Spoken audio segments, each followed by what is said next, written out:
Hello, friend. Welcome back to another journey through time. As always, I'd love to know where in the world you're listening from tonight. Whether you're tucked under blankets in Melbourne, watching rain streak down windows in Manchester, or perhaps driving through the quiet darkness of the American Midwest. Wherever you are, I'm glad you're here. Tonight, we're going to talk about a ship. Not just any ship, but perhaps the most famous vessel ever to touch water. A floating palace that spent less than 5 days at sea before vanishing beneath the waves of the North Atlantic. The RMS Titanic has haunted our collective imagination for over a century now. And if you're anything like me, you've wondered why. Why does this particular disaster, among all the tragedies history has offered up, continue to grip us so completely? Picture Belfast, Ireland, in the spring of 1909. The air smells of coal smoke and salt water, metal and sweat. The Harland and Wolff shipyards dominate the waterfront like a kingdom of iron and ambition. Over 15,000 men stream through the gates each morning, their lunch pails clanking, their boots worn smooth from climbing scaffolding and walking steel decks not yet finished. They're building something unprecedented. Not one but two sister ships that will dwarf anything currently floating on Earth's oceans. This is the Edwardian era, that brief golden afternoon before the lights went out on the old world. It's 1909, and Britain still rules the waves, though American industrial might grows stronger each year. The wealthy travel in luxury unimaginable to previous generations, while millions of immigrants flee poverty and persecution in Europe, desperate to reach America's shores. The Atlantic Ocean is both barrier and highway, and the shipping companies that can move people across it fastest and most comfortably will make fortunes. The White Star Line understood this perfectly. They were locked in fierce competition with their rival Cunard for dominance of the transatlantic passenger trade. While Cunard focused on speed, White Star would focus on something else. Luxury beyond measure, size beyond belief, comfort that would make the crossing feel less like a journey and more like a stay at the world's finest hotel. They would build 3 sister ships, Olympic, Titanic, and Britannic, each one a marvel of engineering. Each one designed to make the ocean crossing an experience of unparalleled elegance. But here's what we're really asking tonight. How did such ambition lead to such catastrophe? How did the unsinkable ship end up 2.5 miles down in the black cold of the Atlantic after striking an iceberg just 5 days into her maiden voyage? What happened to the 2,240 souls aboard, the millionaires and the immigrants, the crew and the dreamers? And perhaps most importantly, why do we still care? Over the next hours together, we're going to trace the entire arc of Titanic's story. From the drawing board to the ocean floor.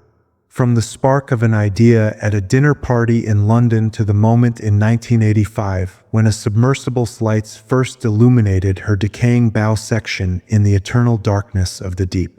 We'll meet the men who designed her, the passengers who believed in her, and the witnesses who watched her disappear. We'll walk her decks and eat in her dining rooms and stand on her bridge as the lookouts spot ice ahead in the darkness. This isn't just a story about a ship. It's a story about hubris and fate, about class and inequality, about the moment when the old certainties of the 19th century met the harsh realities of the 20th. It's about what we remember and why we remember it. So settle in. Get comfortable. Pour yourself some tea or coffee, or maybe just pull the blankets a little higher. We've got a long voyage ahead of us tonight. Now, let's begin.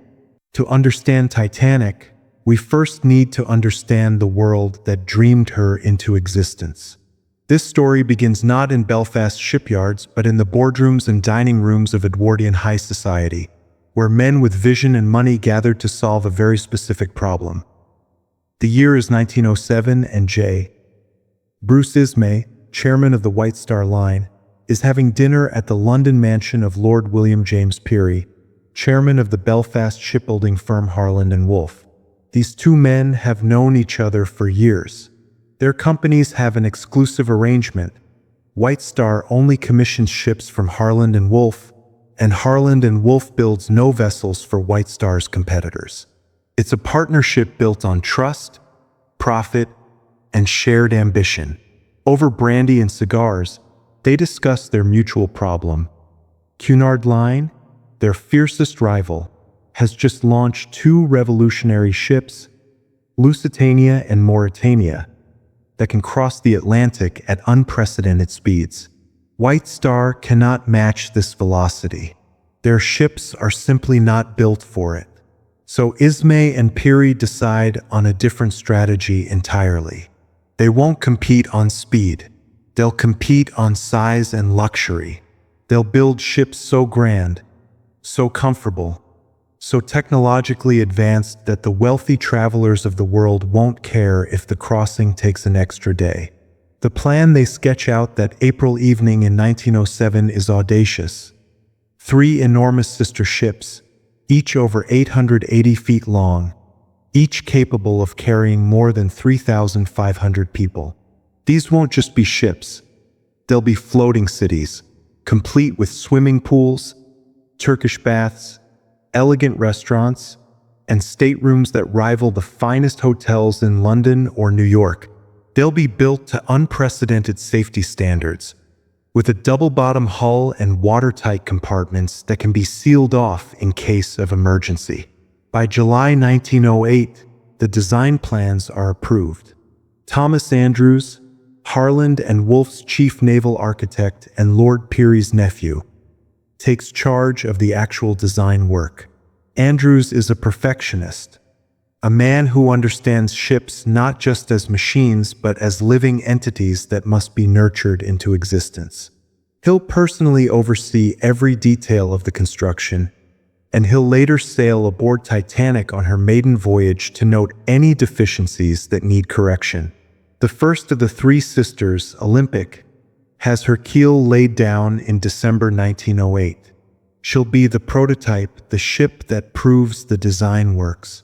3 months later, on March 31st, 1909, Thomas Andrews himself lays the first keel plate for yard number 401, the ship that will be christened Titanic.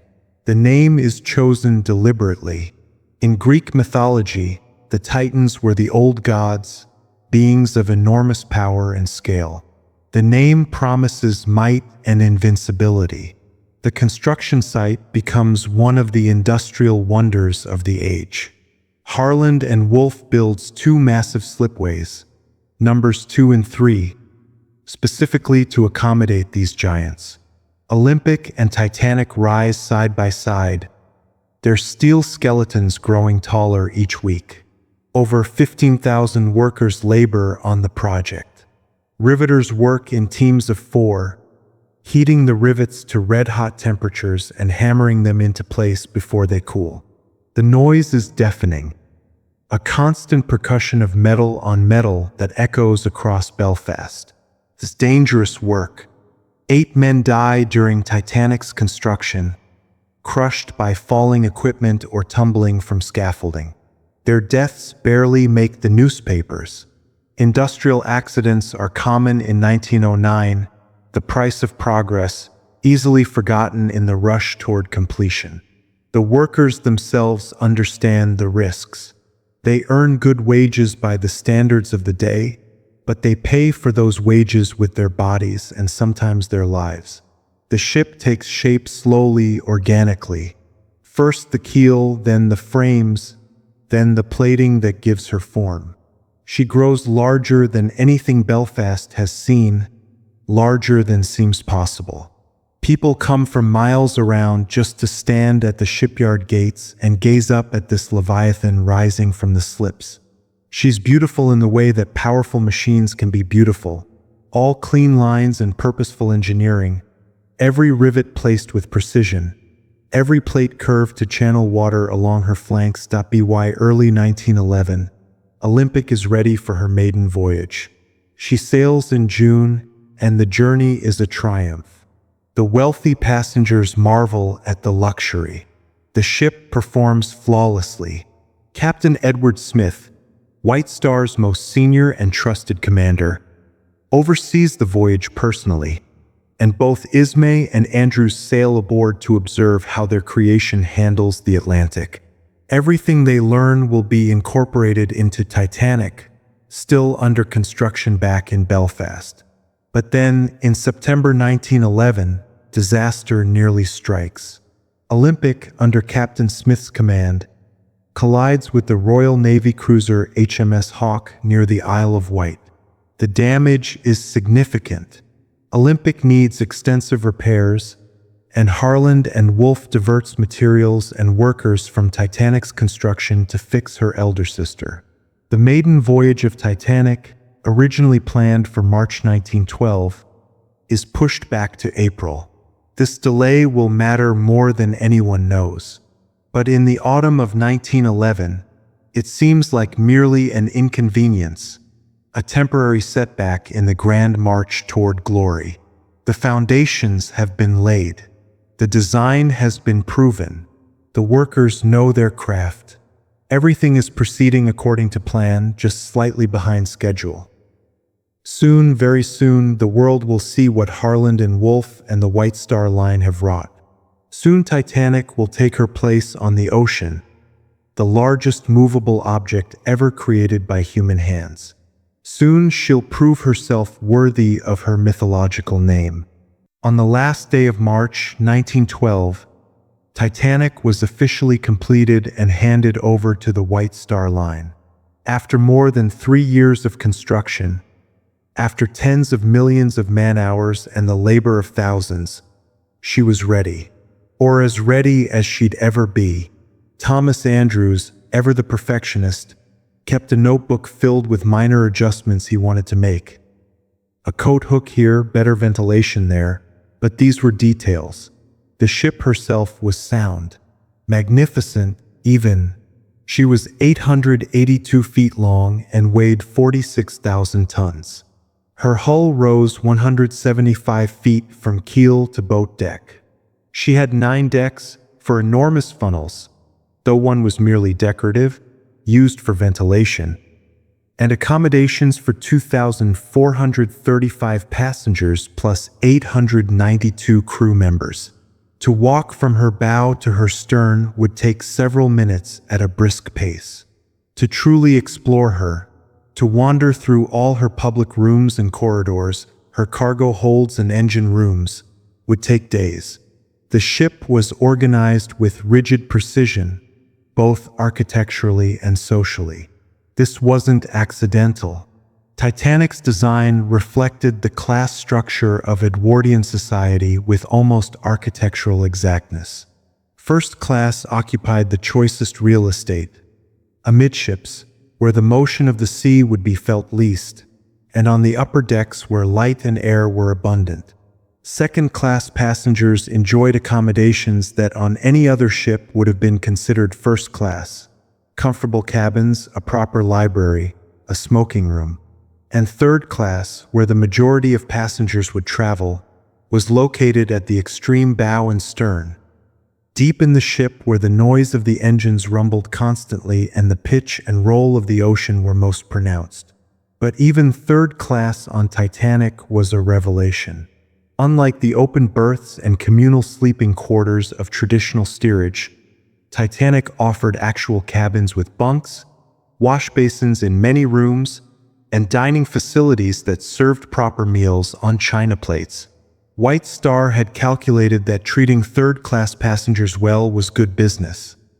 Satisfied immigrants would recommend the line to family and friends back home, generating future bookings. The reality might be class segregation enforced by locked gates and crewmen who kept the groups separate. But within their assigned spaces, even the poorest passengers traveled with a degree of comfort unknown on most ships. The jewel of the ship, of course, was first class.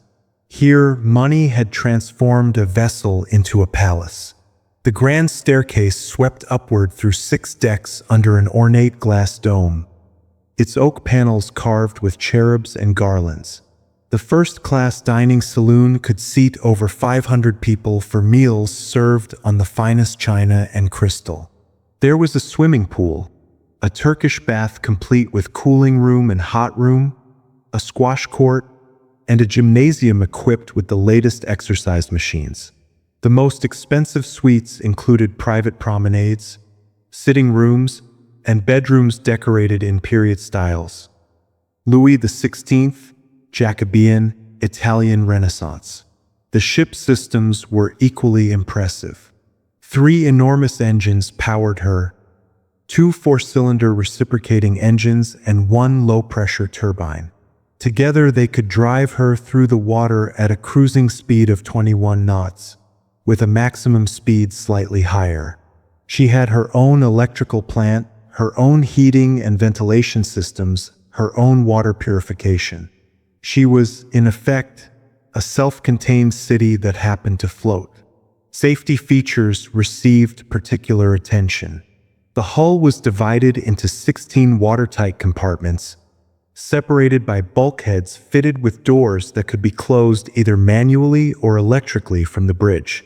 The ship was designed to stay afloat even if 2 of these compartments, or even 3 or 4 under certain conditions, were flooded. This led to the widespread belief, promoted by White Star's publicity though never officially claimed, that Titanic was unsinkable. The lifeboat situation was more complicated. Titanic carried 20 lifeboats, 14 standard wooden lifeboats, 2 smaller emergency cutters, and 4 collapsible boats with canvas sides. Together, these could accommodate 1,178 people. Given that the ship was certified to carry 3,547 passengers and crew, this meant lifeboat capacity for only about 1/3 of those aboard. This wasn't a violation of regulations. British Board of Trade rules, based on ship tonnage rather than passenger capacity, actually required fewer boats than Titanic carried. The regulations hadn't kept pace with the rapid increase in ship sizes. Besides, the thinking went, the lifeboats were merely for transferring passengers to rescue ships in the unlikely event of trouble. The watertight compartments would keep any damaged ship afloat long enough for help to arrive. The lifeboats were a formality, a backup to systems that couldn't fail. On April 2, 1912, Titanic departed Belfast for Southampton, where she would load passengers and provisions for her maiden voyage. An estimated 100,000 people lined the waterfront to watch her sail, cheering and waving handkerchiefs and singing "Rule Britannia." For Belfast, this was a moment of immense civic pride. Their shipyard had built the largest, most luxurious vessel in the world. She was proof of British engineering supremacy, of the Empire's continued dominance of the seas. She arrived in Southampton the next day and was prepared for her first commercial voyage. Coal was loaded, thousands of tons of it, though not as much as usual because a coal strike had created shortages. Provisions came aboard: 75,000 pounds of fresh meat, 40,000 eggs, 40 tons of potatoes, 1,000 bottles of wine, 850 bottles of spirits. The crew was hired: stewards and cooks, engineers and firemen, sailors and officers. Many of them had worked on Olympic and knew the ship's layout intimately. Captain Edward Smith, who had commanded Olympic's maiden voyage, was given command of Titanic as well. At 62, he was planning to retire after this voyage. It would be his final triumph, the crowning achievement of a long and successful career. Thomas Andrews came aboard, bringing his notebook and his careful eye for detail. J.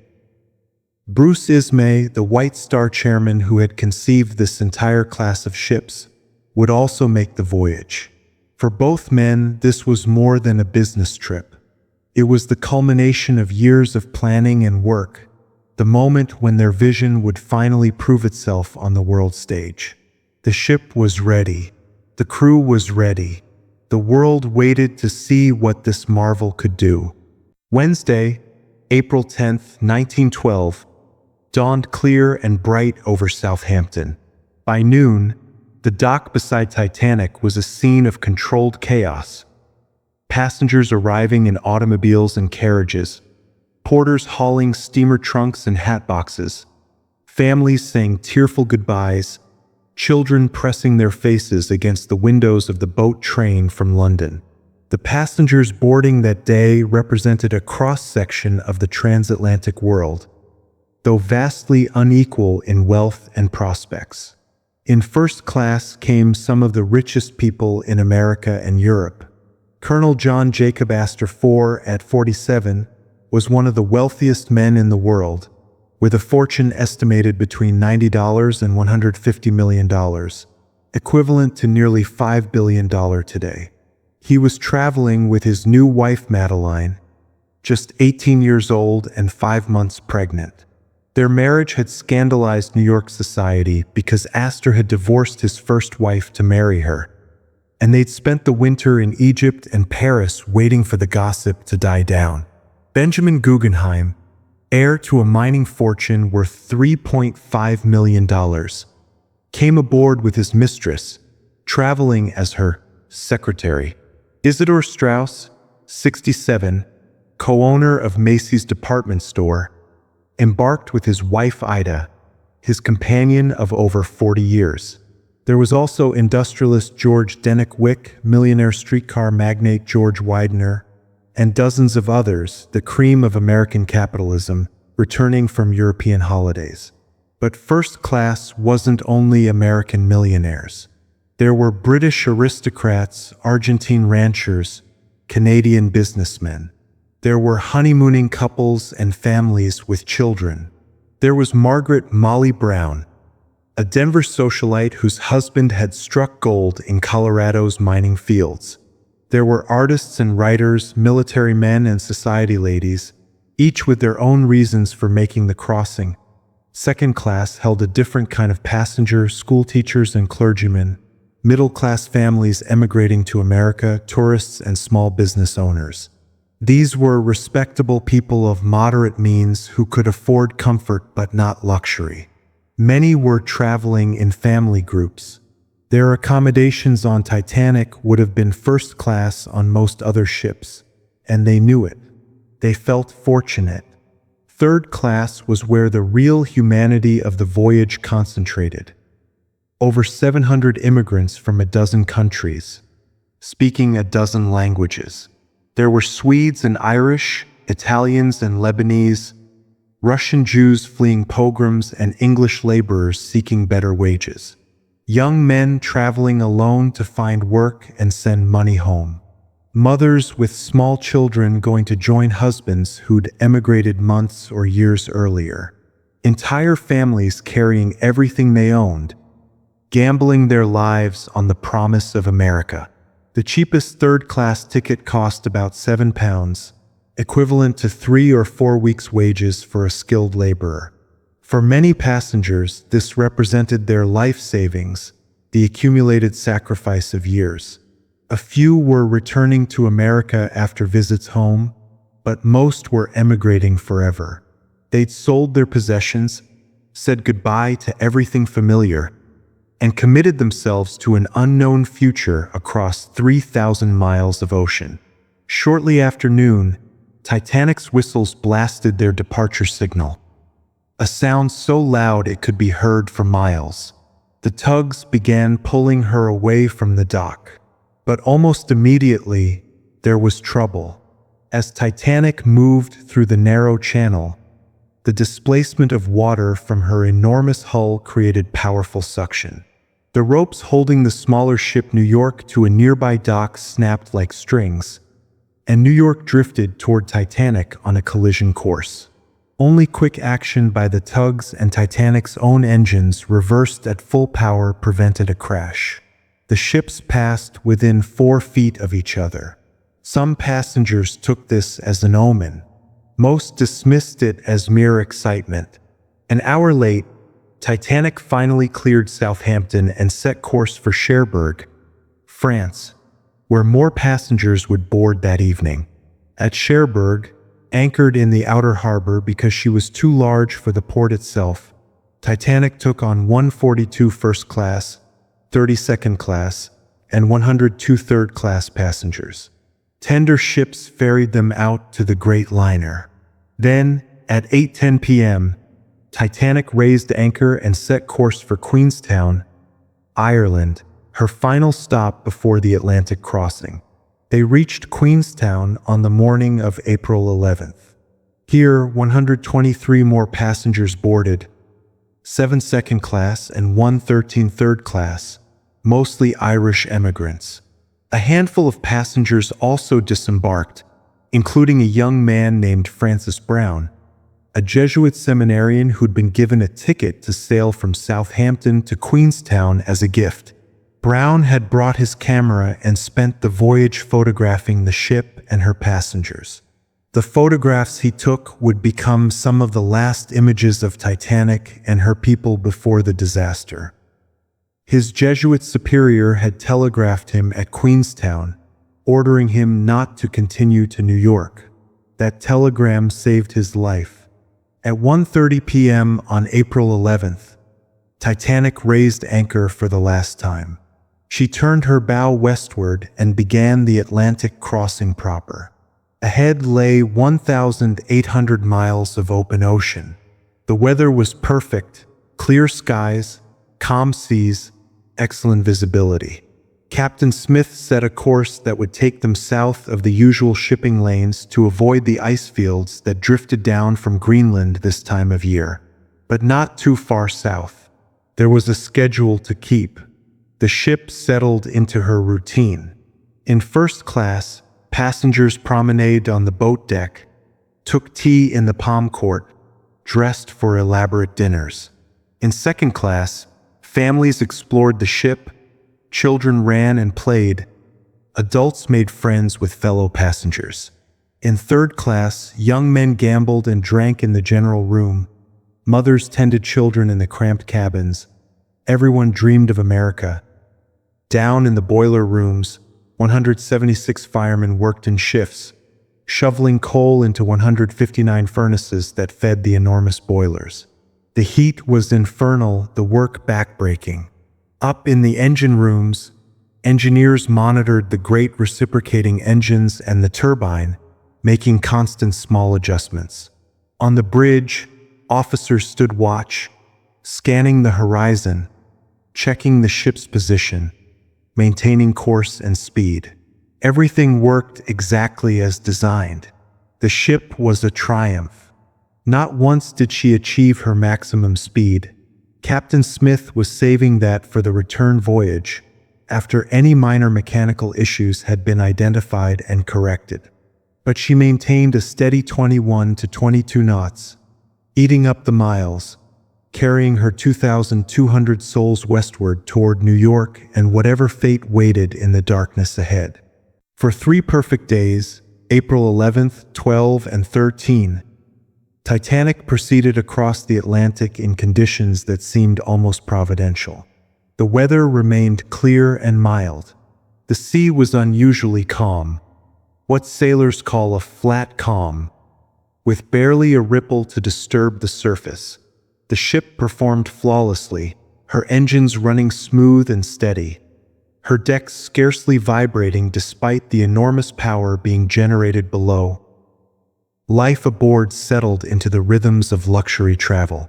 First-class passengers occupied themselves with the diversions of the wealthy, long breakfasts in the Café Parisien, morning walks around the boat deck, attendance at the ship's Turkish bath or gymnasium, reading in the library, writing letters in the smoking room. The men talked business and politics. The women discussed fashion and society gossip. Children under the care of nannies played in supervised areas. It was like a week at a fine hotel, except this hotel moved through water at 21 knots. The meals in first class were extraordinary feasts, especially dinner. On the evening of April 14th, the ship's last full day at sea before the planned arrival in New York on April 17th, First-class passengers dressed in their finest evening wear and gathered in the magnificent dining saloon for a meal that began at 6 p.m. and lasted hours.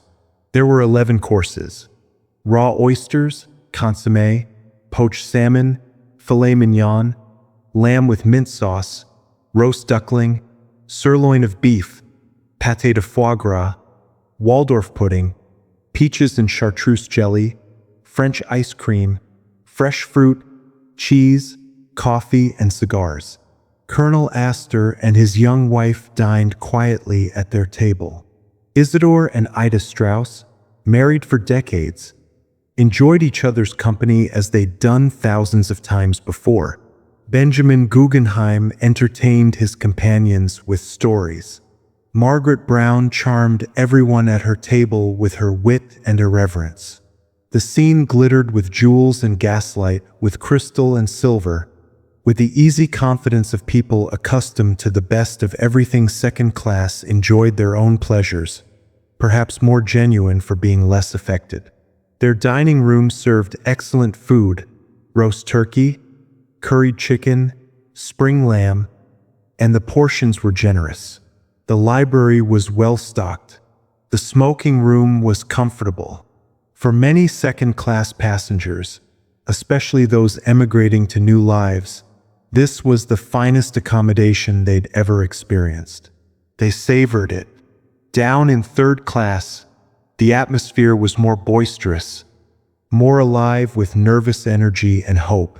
The general room, the common area where third-class passengers could gather, filled each evening with music and dancing. Passengers brought out instruments: fiddles, accordions, tin whistles. There was Irish music and Swedish songs, Italian melodies and Russian folk tunes. Young people danced. Older passengers watched and clapped and remembered their own youth. Children ran wild, delighted by the freedom of the ship, by the adventure of it all. The food in third class was simple but plentiful: stews and roast beef, potatoes and bread, porridge for breakfast and soup for lunch. It was far better than what most of these passengers ate at home, better than the terrible salt pork and hardtack that had fed earlier generations of immigrants on the Atlantic crossing. White Star's policy of treating third class decently was paying dividends. The passengers were grateful, hopeful, excited. Thomas Andrews spent these days making his rounds, notebook in hand, observing everything. He talked to passengers about their comfort, to crew about any mechanical issues, to stewards about service problems. He noticed that the coat hooks in the staterooms were too few and made a note. He observed that some of the deck chairs needed better securing.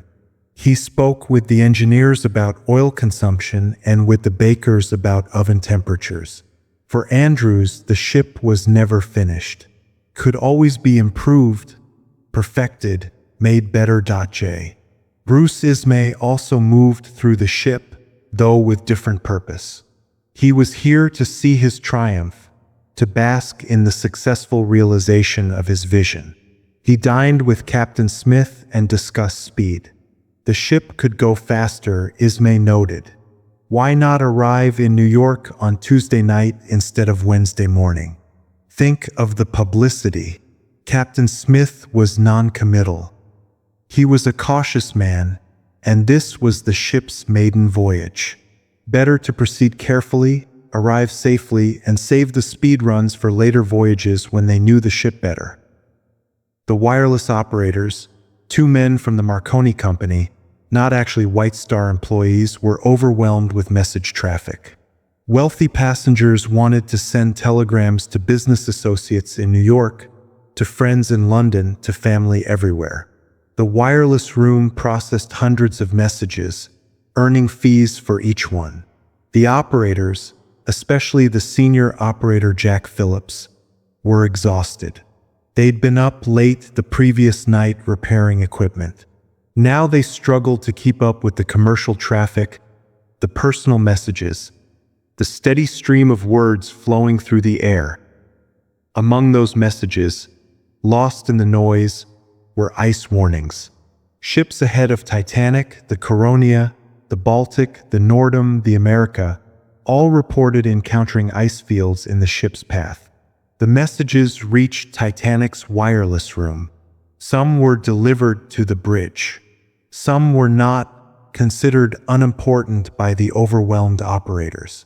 Captain Smith saw several warnings and acknowledged them. He wasn't concerned. Ice in the North Atlantic in April was normal. Ships encountered it all the time. The standard procedure was to post extra lookouts and proceed carefully, which is exactly what Smith did.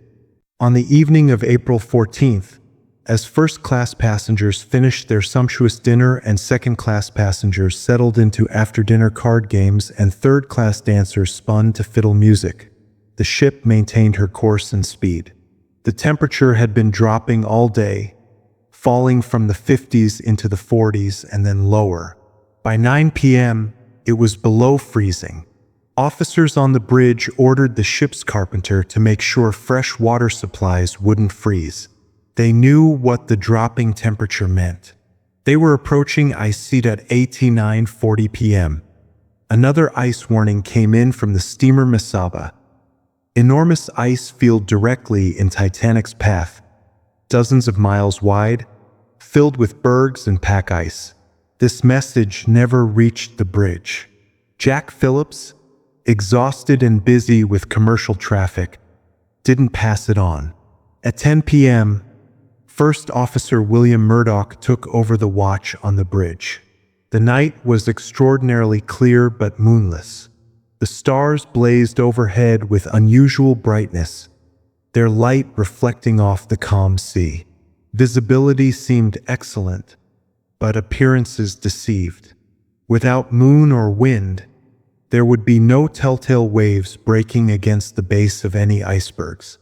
Without phosphorescence in the water, there would be no glow to outline their shapes. The bergs would be nearly invisible until you were upon them, up in the crow's nest. Lookouts Frederick Fleet and Reginald Lee strained their eyes into the darkness ahead. They'd been on watch since 10 p.m. They had no binoculars. Those had been misplaced during the hasty crew changes in Southampton and were locked in a cabinet to which no one had the key.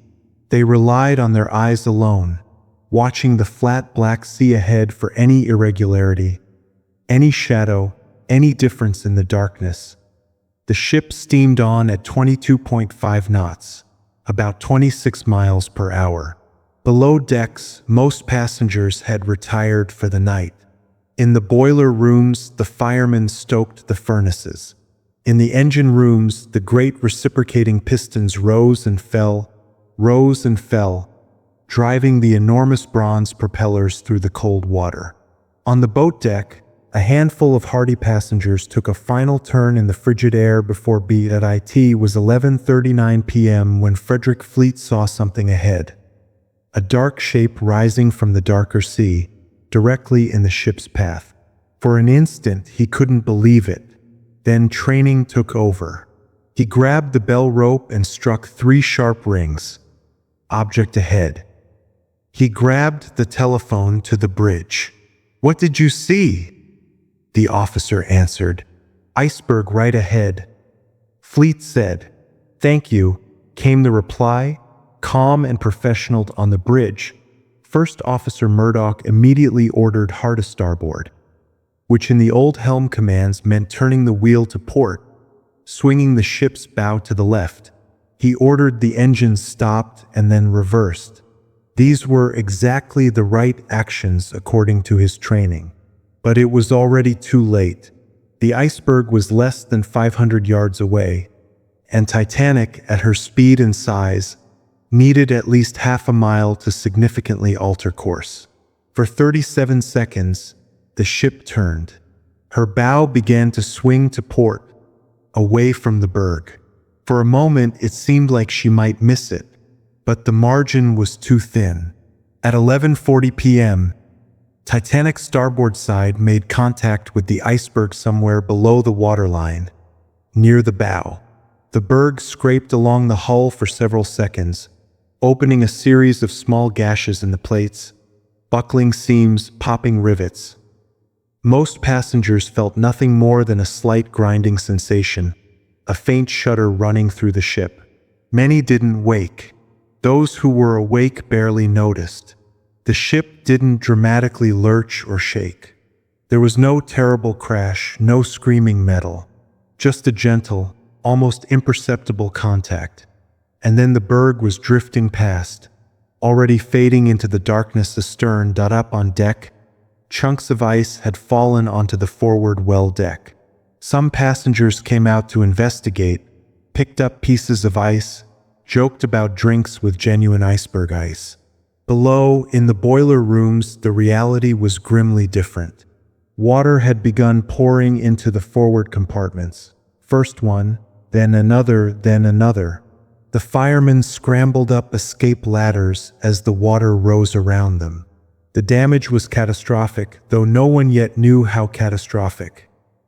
Within minutes, Thomas Andrews was summoned to inspect the damage with Captain Smith. They went below, saw the water flooding in, understood immediately what it meant. Andrews did the calculations in his head: 6 compartments breached, water flowing in, the weight pulling the bow down, which would allow water to spill over the tops of the watertight bulkheads into the next compartments, and the next, like filling an ice cube tray. The ship could float with 4 compartments flooded, possibly even 5 under good conditions. But 6? No, there was no saving her. How long?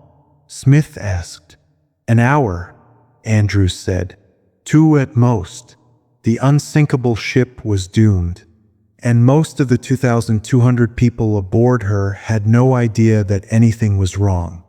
The evacuation of RMS Titanic began at 12:05 a.m. on April 15, 1912, about 25 minutes after the collision.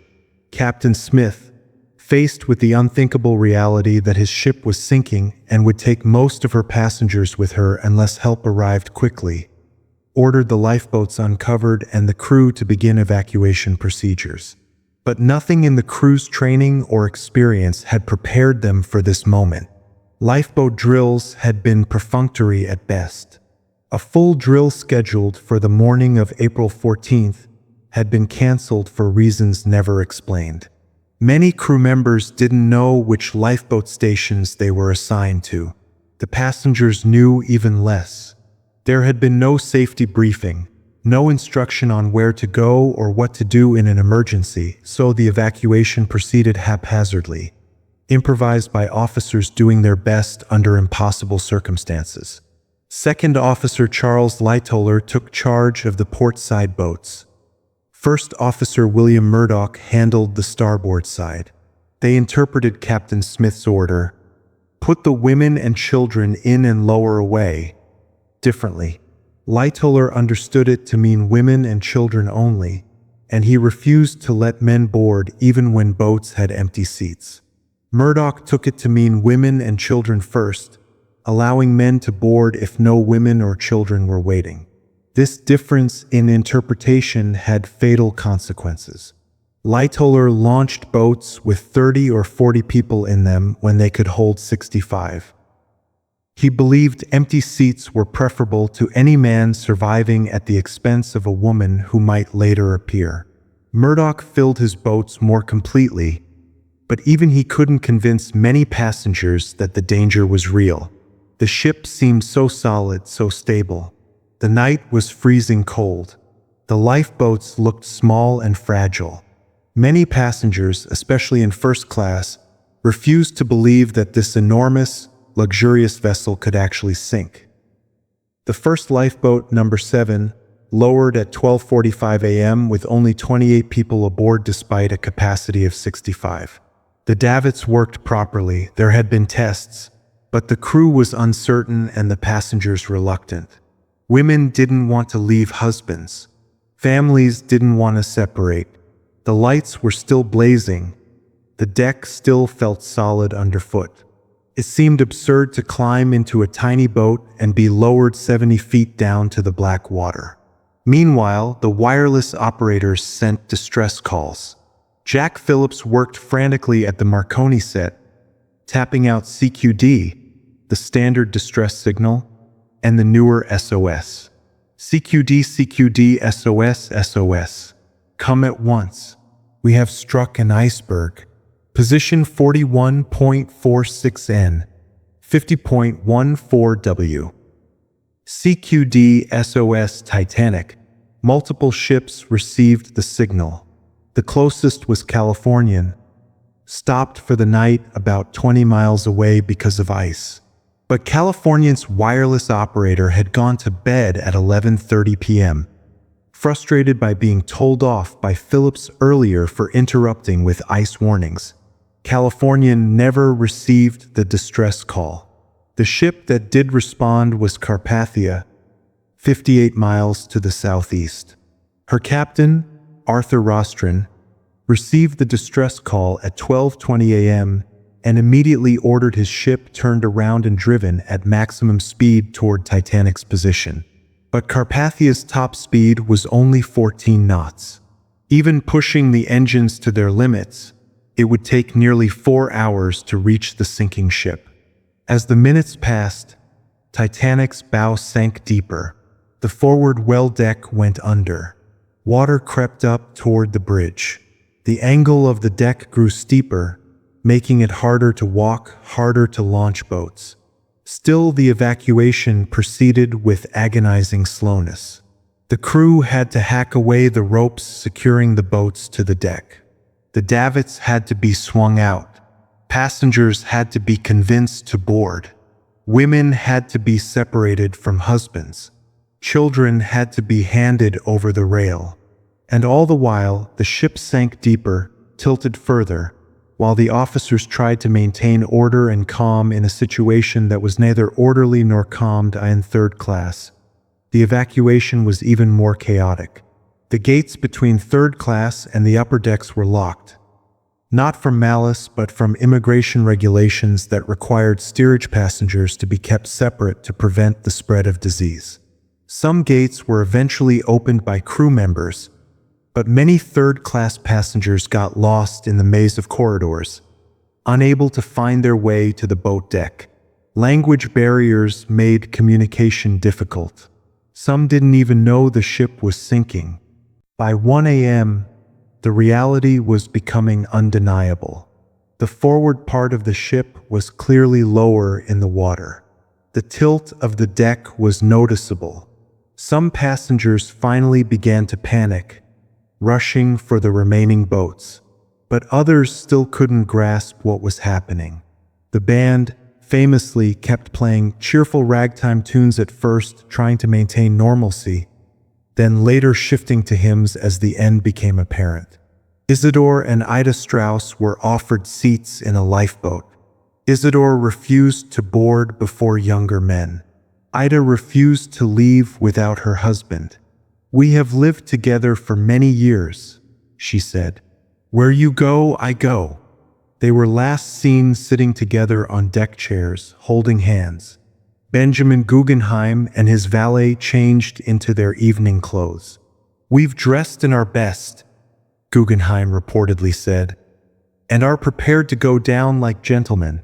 Colonel Astor put his pregnant wife Madeline into a lifeboat, asking if he could accompany her given her delicate condition. Officer Lightoller refused. "No men are allowed in these boats until the women are loaded first," he said. Astor accepted this, stepped back, and was last seen smoking a cigarette on the deck, watching his wife's boat descend into the darkness. By 2 a.m., the ship's fate was sealed and everyone knew it. The bow was completely submerged. The stern rose higher out of the water, the propellers beginning to show. People clung to rails and deck fittings, struggling to keep their footing on the increasingly steep deck. The remaining boats, including the collapsible boats with canvas sides, were launched in growing desperation. Men jumped into boats as they descended or dove into the water, hoping to reach a boat already afloat. The earlier order and discipline broke down as survival instinct overwhelmed social convention. The last boat, Collapsible D, left at 2:05 a.m. By this time, over 1,500 people remained aboard a ship that had perhaps 15 minutes left. They crowded toward the stern, which was rising higher as the bow plunged deeper. The forward funnel collapsed with a tremendous roar, crushing swimmers in the water. The lights, which had blazed throughout the evacuation, suddenly went out as the engine rooms flooded and the generators failed. The ship was plunged into darkness broken only by starlight. In the lifeboats, now scattered across a half-mile of ocean, survivors watched in horror. They could hear the sounds from the ship, screaming, shouting, the groan of metal under impossible stress, the crash of furniture and equipment sliding forward as the angle grew steeper. At 2:18 a.m., Titanic's hull broke in two just forward of the third funnel. The bow section, already largely submerged, sank quickly.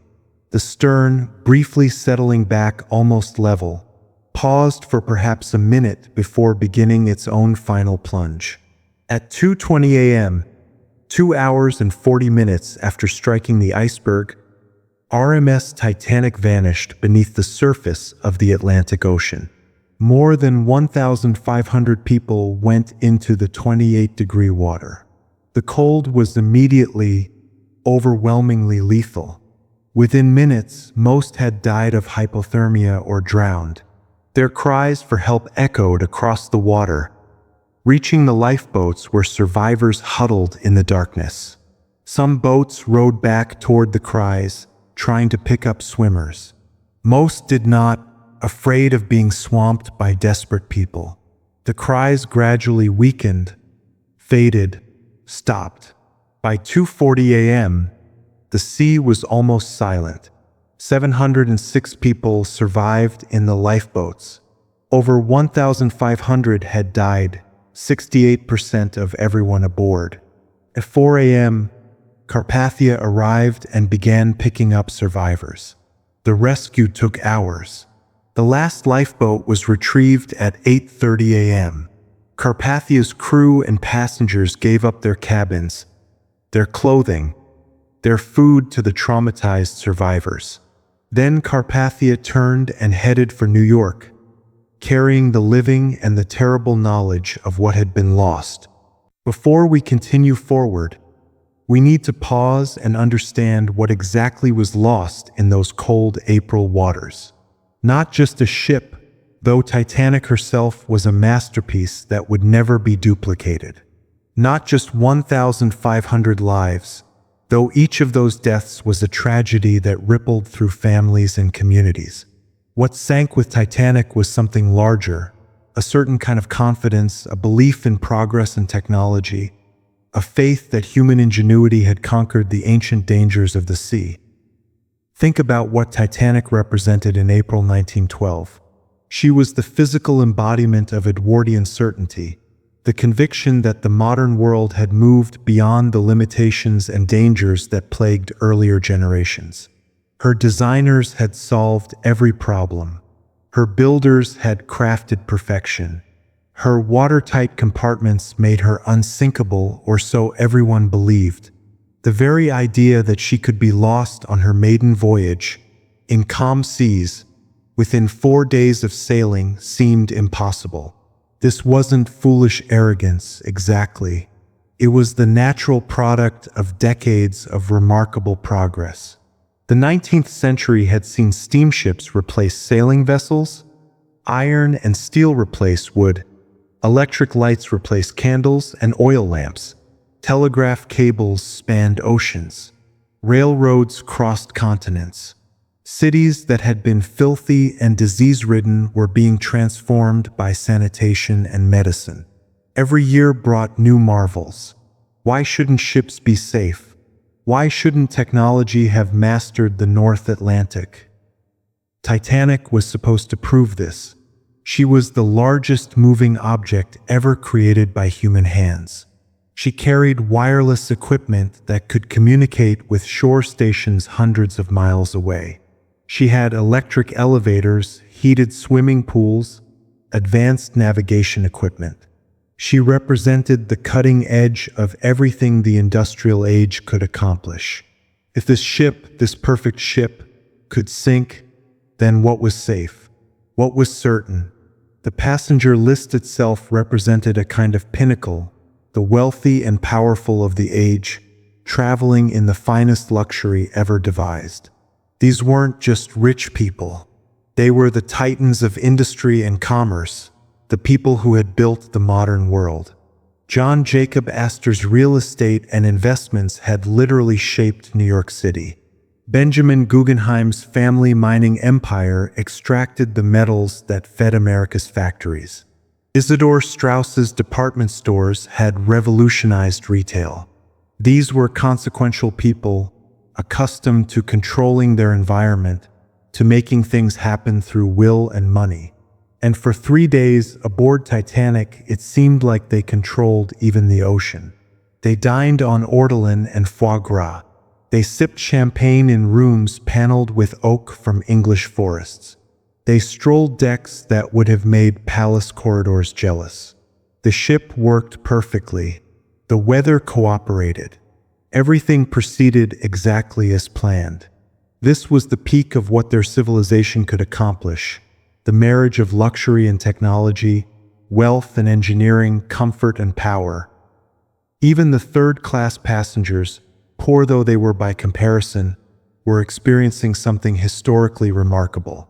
For most of human history, crossing the Atlantic meant months in sailing ships, terrible food, rampant disease, and a significant chance of death. But in 1912, even the cheapest passengers on Titanic traveled in conditions that earlier generations would have considered miraculous. They had actual cabins with bunks. They ate proper meals on real plates. The crossing would take less than a week. They were part of the modern miracle too, beneficiaries of the same technological progress that built the ship. This is what made the disaster so shocking when news reached the world. Titanic didn't just sink. The modern age's certainty sank with her. The promise that technology had made the world safe shattered against that iceberg just as surely as the ship's hull. The wireless signals that flashed the news around the world, themselves a marvel of modern communication, carried a message that contradicted modernity's fundamental claim. We are not in control. Nature still wins. Hubris still faces nemesis. In some ways, April 14, 1912, represents the high water mark of a certain kind of optimism. World War I was still 2 years away. The trenches and poison gas and mechanized slaughter that would shatter a generation were still unimagined. The Soviet Revolution, the Depression, the Holocaust, all of that lay in an unknown future. In April 1912, it still seemed possible to believe in inevitable progress, in the steady march toward a better world built on reason and science. Titanic embodied that belief perfectly, and when she went down, she took some of that belief with her. Not all of it. The modern age would continue, would create marvels that would make Titanic look primitive. But some essential innocence was lost, some faith that competent people following reasonable procedures in well-designed systems would naturally succeed. The ship's final moments crystallized this perfectly. Everything that should have prevented disaster had failed. The ice warnings were received but not fully appreciated. The lookouts saw the berg too late because they lacked binoculars. The watertight compartments that should have saved the ship were breached too extensively. The lifeboats that should have saved everyone were too few and poorly deployed. At every point, reasonable people made defensible decisions that collectively led to catastrophe. This is perhaps why Titanic's story has endured so powerfully, not despite the systemic failures, but because of them. The disaster wasn't caused by one villain or one mistake. It was caused by a system that seemed rational at every point but contained fatal flaws that only became visible in catastrophe. The problems that doomed Titanic didn't begin at 11:40 p.m. on April 14th. They began much earlier in decisions that seemed reasonable at the time but created vulnerabilities that would prove fatal. Start with the lifeboats. British Board of Trade Regulations, written in 1894, required ships over 10,000 tons to carry 16 lifeboats with a minimum capacity of 5,500 cubic feet. These regulations were based on tonnage, not passenger capacity, and they hadn't been updated to account for the dramatic increase in ship sizes. Titanic, at 46,000 tons, was carrying lifeboats for barely a third of her maximum capacity. Perfectly legal, but catastrophically insufficient. The ship's designers had actually considered more lifeboats. Initial plans showed space for up to 64 boats, enough for everyone aboard. But White Star Line management decided this would make the boat deck look cluttered and interfere with the open promenade space that first-class passengers valued. The company reduced the number to 20, still exceeding legal requirements. This seemed like a reasonable compromise. After all, the watertight compartments made the ship virtually unsinkable. The lifeboats were just for transferring passengers to rescue ships in the unlikely event of trouble. Then there was the speed. Titanic received at least 6 ice warnings on April 14, 1912. Captain Smith acknowledged several of them. He even altered course slightly southward at 5:50 p.m. to avoid the worst of the reported ice. But he didn't reduce speed. The ship maintained approximately 22 knots throughout the evening. This wasn't recklessness. It was standard practice in 1912. Captains routinely maintained speed through ice fields, relying on lookouts to spot bergs in time to maneuver around them. Smith had done this dozens of times over a long career. The assumption was that on a clear night with good visibility, lookouts would see ice in time. What Smith and his officers didn't fully appreciate was that the conditions on April 14th, flat calm seas, no moon, no wind, eliminated all the usual warning signs. Without waves breaking at the base of bergs or moonlight reflecting off ice surfaces, the lookouts were essentially blind until they were dangerously close. The wireless situation created another vulnerability. Jack Phillips, the senior wireless operator, was employed by the Marconi Company, not White Star Line. His primary job was handling commercial passenger messages, which earned fees for Marconi. Navigational warnings were secondary. When the Mesaba sent a critical ice warning at 9:40 p.m. reporting a massive ice field directly in Titanic's path, Phillips was overwhelmed with passenger traffic and never passed the message to the bridge. The most important warning never reached the people who needed it. Meanwhile, the ship Californian had stopped for the night about 20 miles away, surrounded by ice. Her captain decided conditions were too dangerous to proceed. Her wireless operator sent a warning to Titanic at 11 p.m. But Phillips, frustrated and busy, cut him off with an irritated message to shut up. The Californian operator, his feelings hurt, turned off his wireless equipment and went to bed at 11:30 p.m., 10 minutes before Titanic struck the iceberg. If he'd stayed on duty another hour, he would have received the distress calls. Californian could have reached Titanic in less than an hour and saved hundreds of lives. The binoculars issue seems almost comically tragic. The lookouts in the crow's nest normally had binoculars to help spot distant objects. But during the crew changes and confusion in Southampton, the binoculars were locked in a cabinet and the officer with the key had been reassigned to another ship. No one thought to break open the cabinet or find a replacement key. Frederick Fleet and Reginald Lee stood watch on the night of April 14th with nothing but their unaided eyes.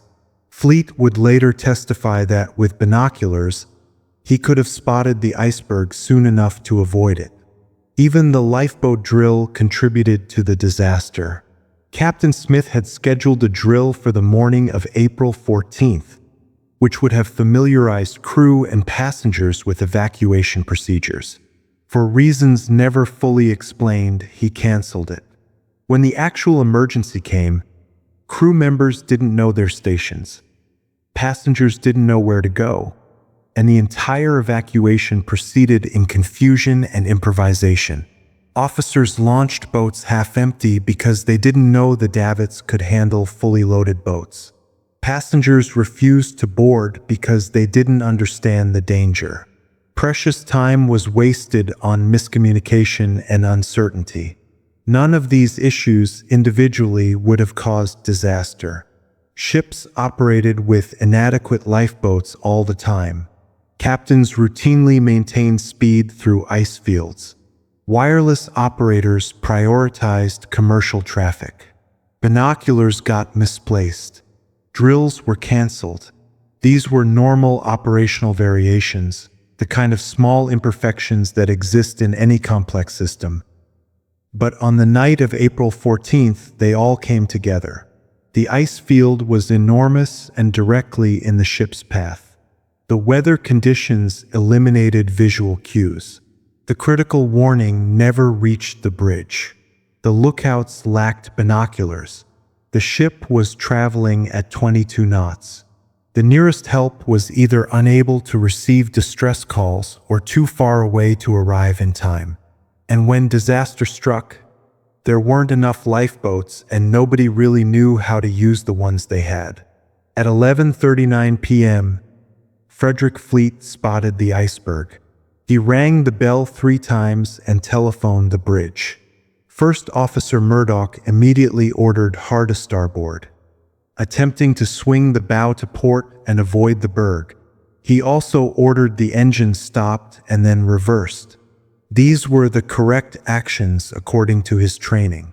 For about 37 seconds, some modern analyses suggest as long as 55 seconds, the ship turned. Her bow began swinging to port. Murdoch and the others on the bridge held their breath, watching the dark shape of the iceberg loom closer in the darkness. For a moment, it seemed like they might miss it, but the margin was too thin. At 11:40 p.m., traveling at 20.5 knots, Titanic's starboard side made contact with an underwater spur of the iceberg about 6 seconds, opening a series of gashes and buckled seams in the hull plates. The collision scraped ice off the berg onto the forward well deck. Some passengers collected chunks as souvenirs, laughing about putting iceberg ice in their drinks. Below, in the forward boiler rooms, the reality was grimly different. Water poured in through the damaged hull. The automatic watertight doors closed, sealing off compartments. But 6 compartments had been breached. The ship could survive 4 flooded compartments, possibly 5. But 6 was fatal. As the bow sank under the weight of water, it would eventually pull the ship down, allowing water to spill over the tops of the watertight bulkheads into adjacent compartments in a progressive flooding that couldn't be stopped. Thomas Andrews, awakened and summoned to inspect the damage, understood immediately. He did the calculations. The ship had perhaps an hour, maybe 2 at most. Captain Smith, faced with the unthinkable, gave the order to prepare the lifeboats and send distress calls. The unsinkable ship was doomed, and everyone aboard her had just entered the final hours of their lives, though most didn't know it yet. Then the stern began its own final plunge. It rose nearly vertical, hanging suspended for a moment that seemed to last forever. People clung to rails, to deck fittings, to anything that might keep them aboard the wreck as long as possible. Some jumped, some fell, some rode the ship down. At 2:20 a.m., 2 hours and 40 minutes after striking the iceberg, Titanic vanished beneath the surface. The suction of her sinking pulled swimmers down. The stern's final plunge created a wave that washed over the struggling people in the water. And then there was only the night and the cold and the cries of over 1,000 people dying of hypothermia in 28-degree water. The cries lasted perhaps 20 minutes before fading to silence. The water was so cold that survival time was measured in minutes. Most died of cardiac arrest or simply lost the ability to keep their heads above water as their muscles ceased functioning. A few, very few, managed to reach overturned collapsible boats and cling to them until rescue arrived. Most simply slipped beneath the surface and were gone. In the lifeboats, survivors huddled in shock and horror. Some boats rowed back toward the cries, trying to pick up swimmers. Most didn't, afraid of being swamped by desperate people. The guilt of those who survived while listening to people drown would haunt them for the rest of their lives. Carpathia arrived at 4 a.m. and began picking up the lifeboats. The rescue took hours. One by one, the boats came alongside. Survivors climbed rope ladders or were hauled up in slings. Children were handed up in mail sacks. The traumatized, frozen survivors were taken below, given hot drinks and blankets, comforted by Carpathia's passengers who gave up their cabins and clothing. The last lifeboat was retrieved at 8:30 a.m. 706 people had survived. Over 1,500 had died. More than two-thirds of everyone aboard. The bodies floated in the morning light, kept afloat by their life jackets. A grim field of the dead spread across miles of ocean. Carpathia said a brief prayer over the scene, then turned toward New York, carrying the living and the knowledge of what had been lost. The evacuation of Titanic was a study in human behavior under impossible stress. Moments of extraordinary courage and heartbreaking tragedy, often occurring simultaneously.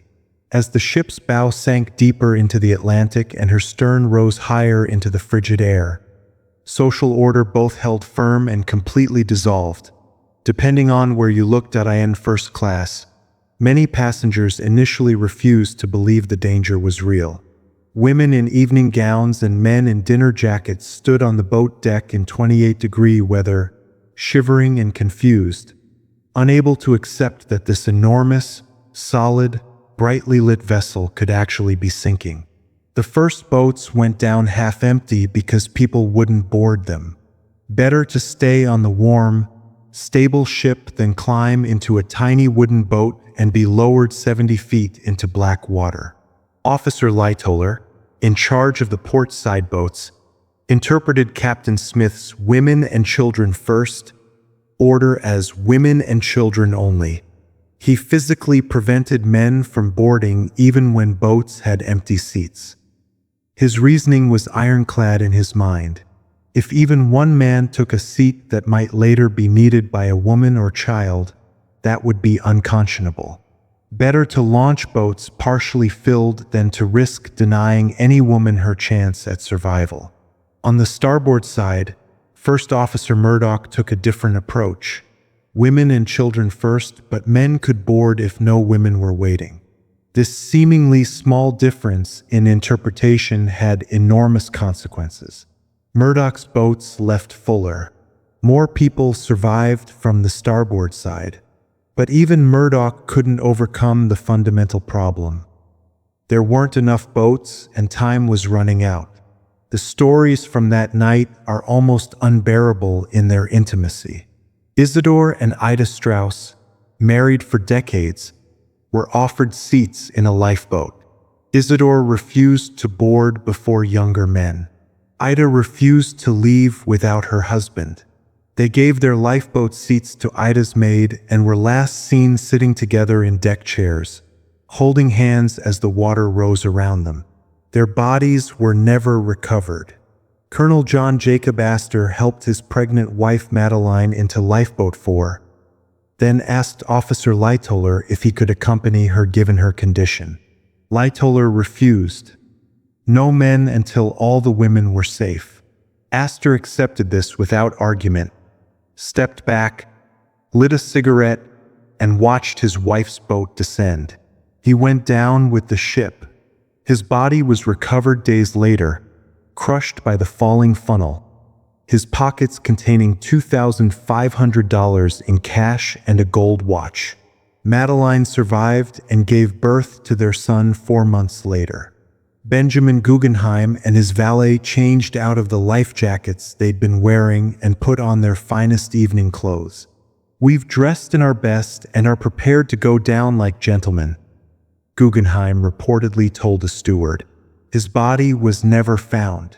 Margaret Molly Brown took charge of Lifeboat 6, urging the other women to row to stay warm, and later argued for returning to pick up swimmers. She survived and became famous for her efforts that night, though she disliked the nickname Unsinkable Molly that the press gave her. In second class, families faced impossible choices. Do you stay together and die together, or separate and hope some survive? Do parents put children in boats and stay behind themselves, trusting strangers to care for their children? Many families broke apart in those final hours, parents making the terrible decision to save their children while accepting their own deaths. Third class faced even worse conditions. The gates separating third class from the upper decks were locked, not from malice but from immigration regulations requiring steerage passengers to be kept separate. Some crew members opened gates and directed third-class passengers toward the boat deck. Others didn't, whether from forgetting in the chaos or from rigid adherence to regulations. Many third-class passengers got lost in the maze of corridors, unable to find the way up. Language barriers made communication difficult. Some didn't even know the ship was sinking until it was too late. The survival statistics tell the story brutally. 62% of first-class passengers survived, 41% of second class, but only 25% of third class. The class structure that had defined life aboard Titanic continued to define death. Wealth and privilege bought better access to the lifeboats, not because of any deliberate policy, but because first-class accommodations were closer to the boat deck, because first-class passengers spoke English and could understand instructions, because they had less distance to travel and fewer barriers to overcome. By 2 a.m., the situation was desperately dire. The bow was completely underwater. The stern rose at an increasingly steep angle, making it difficult to walk on the sloping decks. The forward funnel collapsed with a tremendous roar, killing swimmers in the water and creating a wave that washed some boats away from the sinking hull. The ship's orchestra, which had been playing throughout the evacuation, cheerful music at first, then later hymns, finally stopped as the musicians could no longer keep their footing. The last lifeboat, Collapsible D, left at 2:05 a.m. Over 1,500 people remained aboard. They crowded toward the stern as the bow plunged deeper.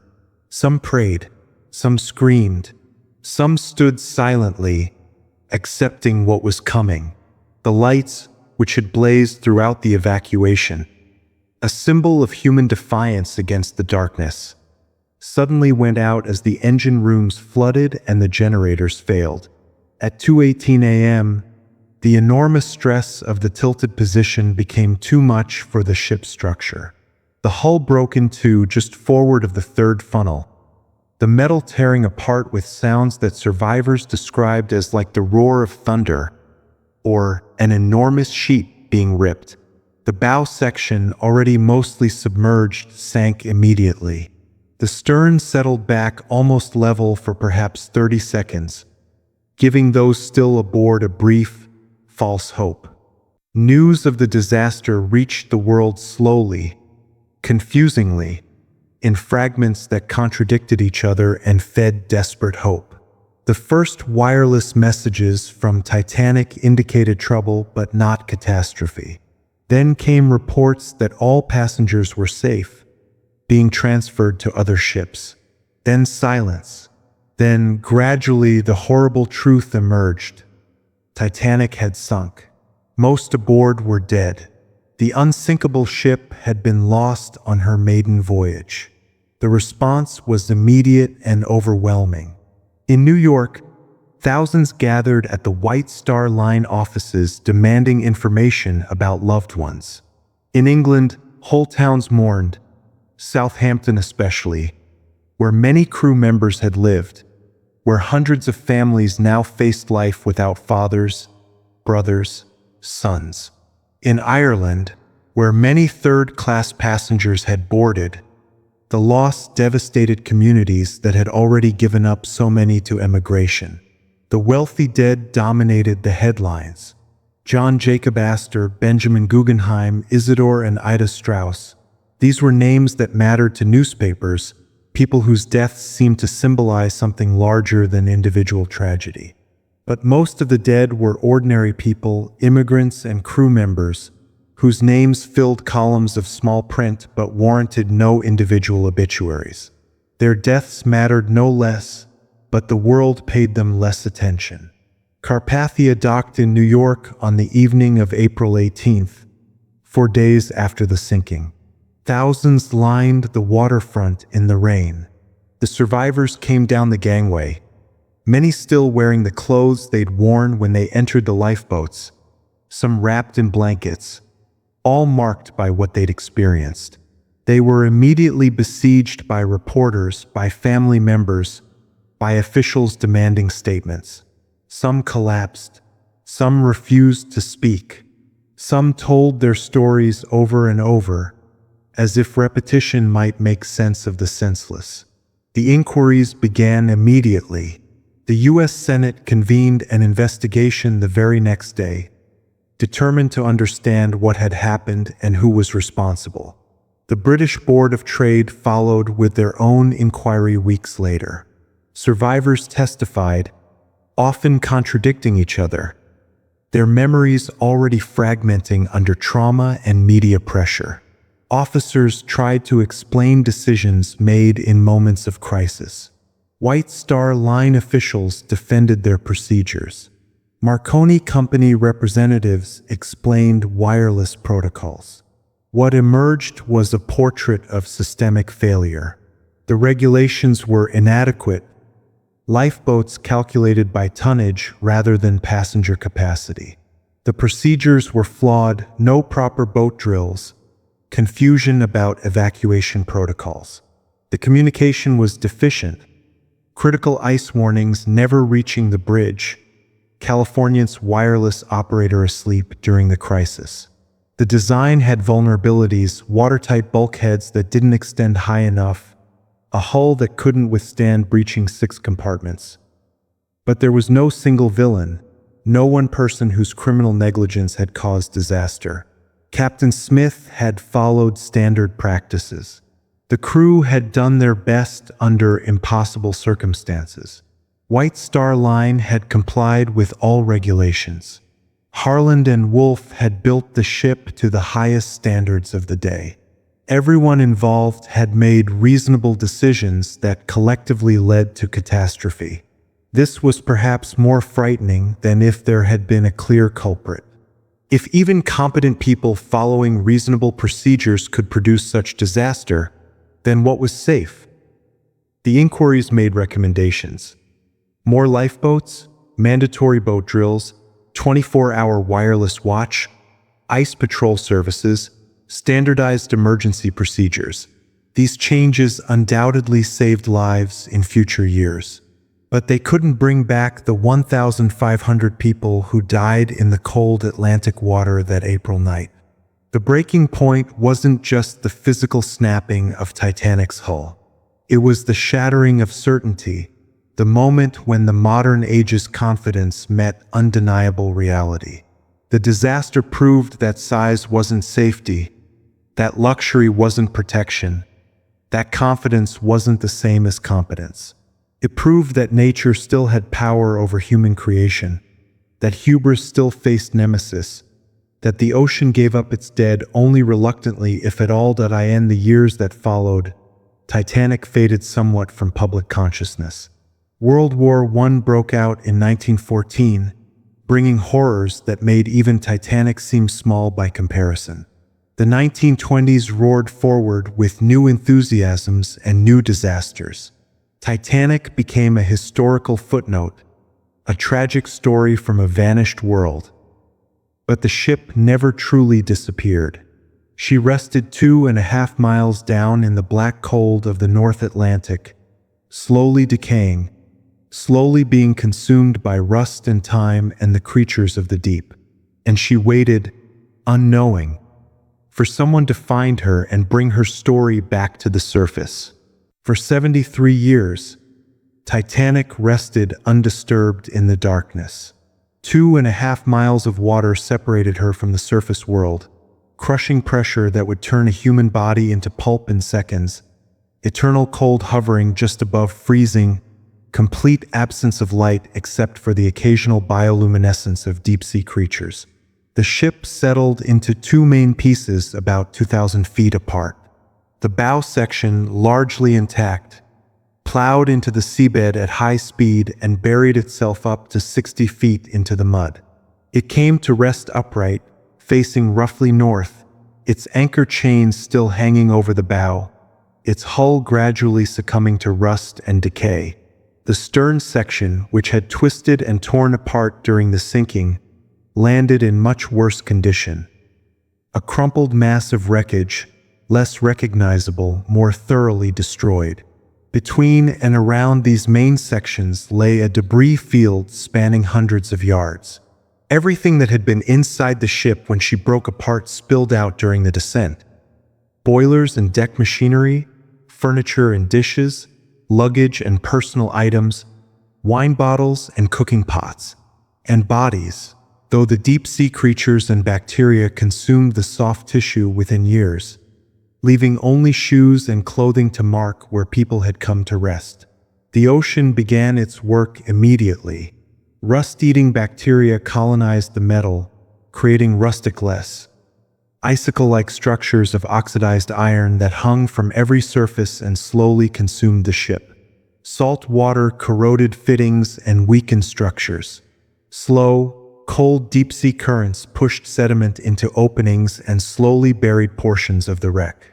The ship was dissolving, atom by atom, back into the elements from which she'd been forged.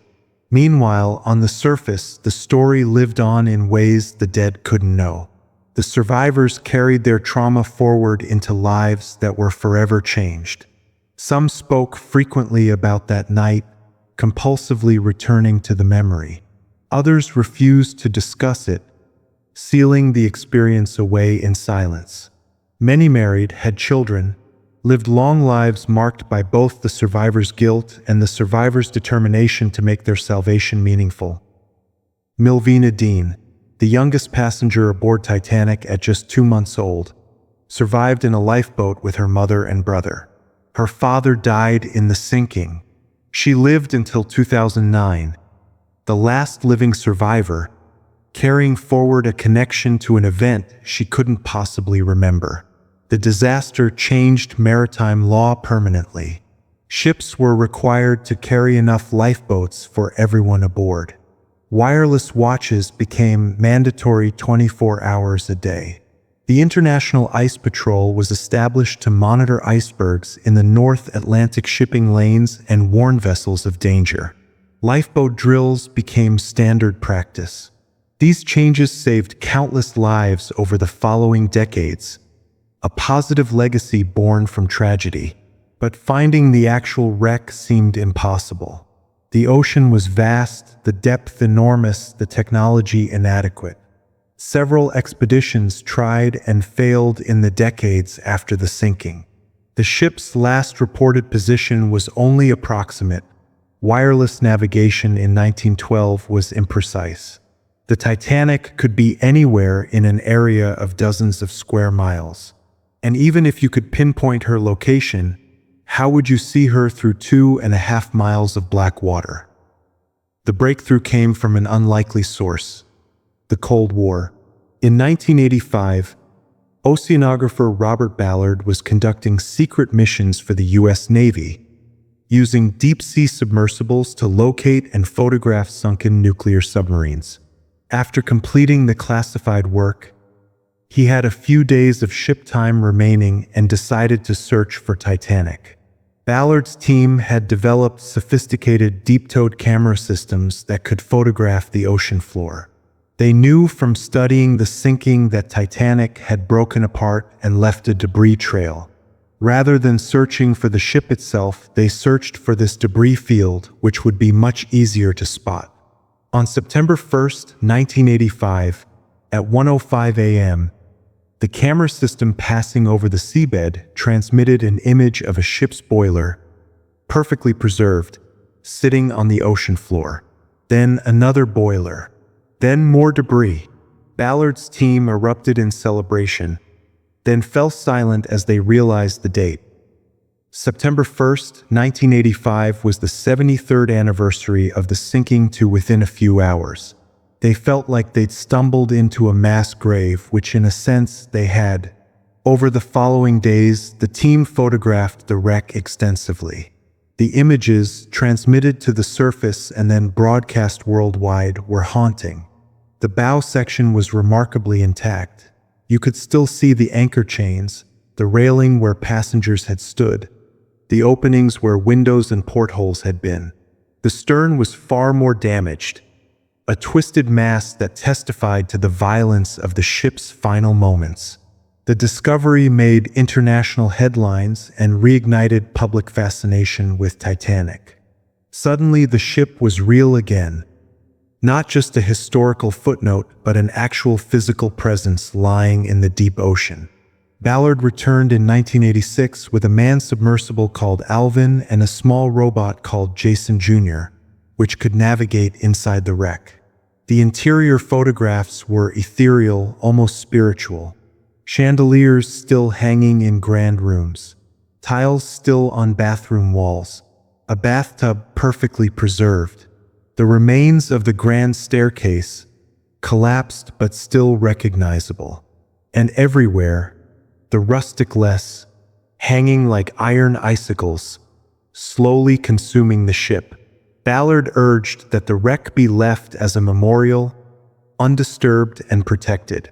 But others saw opportunity. In the years that followed, numerous expeditions visited the wreck. Some were scientific, studying the deterioration and the deep-sea environment. Others were commercial, recovering artifacts to display in museums and traveling exhibitions. Thousands of items were brought to the surface. Dishes and glasses, jewelry and coins, a leather satchel with perfectly preserved papers inside, parts of the ship's hull and fixtures. The artifacts were conserved and displayed around the world, allowing millions to connect tangibly with the disaster. But each removed item was also a form of grave robbing, taking objects from a site where 1,500 people died. The debate continues today. Is Titanic a historical site to be studied and its artifacts preserved for education? Or is it a mass grave that should be left undisturbed? The wreck itself will eventually settle the question. Scientists estimate that the wreck may collapse completely within the next few decades, the rust-eating bacteria finally consuming enough structural steel that the remaining sections will pancake into rubble. Eventually, there will be nothing left but a rust stain on the ocean floor and whatever artifacts have been brought to the surface. What remained after Titanic sank wasn't just a wreck or artifacts or survivor testimony. It was a story that refused to be forgotten, a tragedy that somehow captured something essential about human ambition and human vulnerability, about the promises and failures of technological civilization, about class and fate and the randomness of survival. Titanic's story has been retold thousands of times in the century since she sank, and each retelling reflects the concerns and perspectives of its era. The ship has become a kind of mirror, reflecting whatever we need to see in her fate. In the immediate aftermath, the dominant narrative was heroism and noble sacrifice. The newspapers emphasized the men who gave up their lives so women and children could survive, particularly the wealthy men whose deaths seemed to prove that money couldn't buy survival. Women and children first became a defining phrase, even though adherence to that principle varied significantly during the actual evacuation. The story was simplified, mythologized, turned into an inspiring tale of courage in the face of death. By the 1950s and 60s, the focus shifted to the technical aspects. What exactly went wrong? How could the disaster have been prevented? What lessons could be learned? Books analyzed the ice warnings, the ship's design, the evacuation procedures. The movie A Night to Remember, 1958, presented a relatively factual, documentary-style account that emphasized the systematic failures rather than individual heroes or villains. The 1985 discovery of the wreck created a new wave of fascination. The actual ship, photographed on the ocean floor, made the disaster tangible again. The images of the decaying hulk captured public imagination. Titanic museums opened, displaying artifacts recovered from the debris field. The story was no longer just historical but archaeological, physical, present. Then came James Cameron's 1997 film Titanic, which became the highest-grossing movie of all time and introduced the story to a new generation. Cameron's version emphasized the love story, fictional characters from different classes falling in love aboard the doomed ship, but also presented the sinking itself with remarkable accuracy based on decades of research.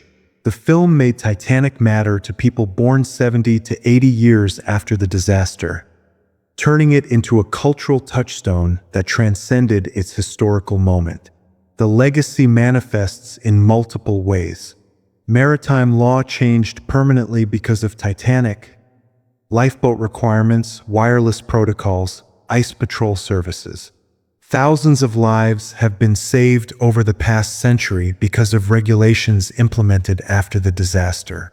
In that sense, the 1,500 who died achieved something meaningful. Their deaths forced changes that protected future generations of travelers. The story also became a parable about hubris and technological overconfidence. The unsinkable ship that sank on its maiden voyage became a perfect metaphor for human arrogance meeting natural reality. Every time a supposedly foolproof system fails, from the Challenger disaster to financial crises to software failures, Titanic gets invoked as a cautionary tale. We seem to need the story as a reminder that confidence isn't the same as competence, that complex systems contain unexpected failure modes, that nature and chance still have power over human creation. The class dimensions of the disaster have taken on increased significance in modern retellings. The fact that 62% of first-class passengers survived versus only 25% of third-class passengers speaks to inequality in ways that resonate powerfully today. The locked gates between third class and the upper decks, the language barriers, the difference in proximity to lifeboats, these aren't just historical details but metaphors for structural inequality. Titanic becomes a story about who gets saved when resources are scarce, about how social position determines survival, about how privilege operates even in disaster. The wreck itself has become a pilgrimage site, though one that only a few can visit given the technical challenges. But thousands have viewed the artifacts in museums, touched by the intimacy of personal items. A child's shoe, a passenger's valise, dishes that someone ate from on that last evening. The exhibitions have been criticized as exploitative, turning tragedy into entertainment. But they've also allowed millions to connect emotionally with history in ways that text alone cannot achieve. The ship influences culture in subtle ways. The phrase "rearranging deck chairs on the Titanic" means making trivial changes while ignoring fundamental problems. Women and children first remains a cultural touchstone, even though research shows it's rarely followed in actual disasters. The image of the ship's stern rising vertical before the final plunge appears in countless films and books. The music of the band playing while the ship sank has become an icon of courage in hopeless circumstances. Every few years, new details emerge. Historians discover letters or photographs that illuminate some aspect of the story. Engineers analyze the wreckage and propose new theories about exactly how the ship broke apart. Oceanographers study how quickly the wreck is deteriorating. Each new piece of information generates fresh media coverage, renewed public interest, another iteration of the endless retelling. What's remarkable is that the fascination hasn't faded. For many historical disasters, even ones with higher death tolls, public interest eventually wanes. But Titanic persists, perhaps because the story contains so many elements: class conflict, technological failure, individual heroism, random chance, the contrast between luxury and death, the horror of people trapped in freezing water calling for help that never came. It's complex enough that each generation finds something new in it, some aspect that speaks to contemporary concerns. The ship also captured a particular historical moment, the end of the Edwardian era, that last golden afternoon before World War I changed everything. Titanic embodied all the confidence and inequality of that age, and her sinking foreshadowed the coming catastrophe that would kill millions and shatter the old certainties permanently. In that sense, the disaster was prophetic, a warning that went unheeded.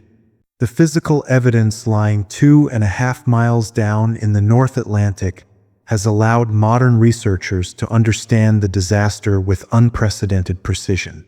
When Robert Ballard discovered the wreck in 1985, he found something unexpected. The ship had broken in two.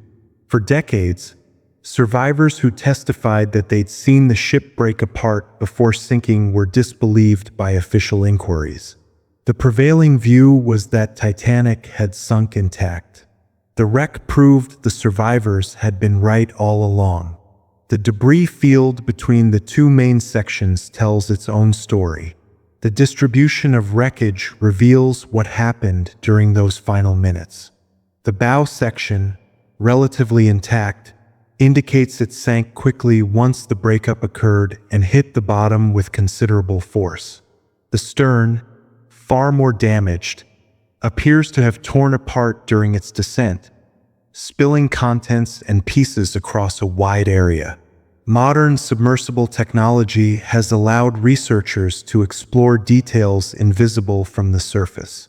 They've mapped the hull damage, the locations where the iceberg opened seams and popped rivets. They've studied the metallurgy of the steel and found that it became brittle in cold water, contributing to the severity of the damage. They've examined the rivets and found that some were made of lower quality iron rather than steel, potentially a cost-saving measure that reduced structural integrity. The artifacts recovered present both historical treasure and ethical dilemma. A beautiful necklace, lost when its owner went into the water, was recovered in 2025 after nearly 113 years on the ocean floor. It's a gorgeous object that connects us tangibly to a real person who died that night. But it's also something taken from a grave, commercialized, and displayed for profit. The artifacts teach us about daily life aboard the ship in ways that survivor testimony cannot. The dishes show what people ate. The luggage reveals what immigrants carried to their new lives. The tools show how the crew worked. The personal items, combs and brushes, toys and jewelry, letters and photographs, restore individual humanity to people who've become statistics. One fascinating discovery. The ship's whistles, which would have been audible for miles when she departed Southampton, have been recovered and their sound recorded. Hearing that sound today, knowing it was the last thing many passengers heard as the ship called for help in the darkness, creates a visceral connection across more than a century. Modern computer simulations have reconstructed the sinking in precise detail. Researchers have used the wreck evidence, survivor testimony, and knowledge of physics and engineering to model exactly how the disaster unfolded. These simulations reveal details invisible to those who were there. How much water was flooding in at each stage, when the ship reached critical angles of tilt, what stresses the hull experienced before breaking apart, how long people in the water likely survived given the exact temperature conditions that night. Some mysteries remain. The exact nature of the iceberg damage is still debated. Was it a continuous gash or a series of smaller breaches?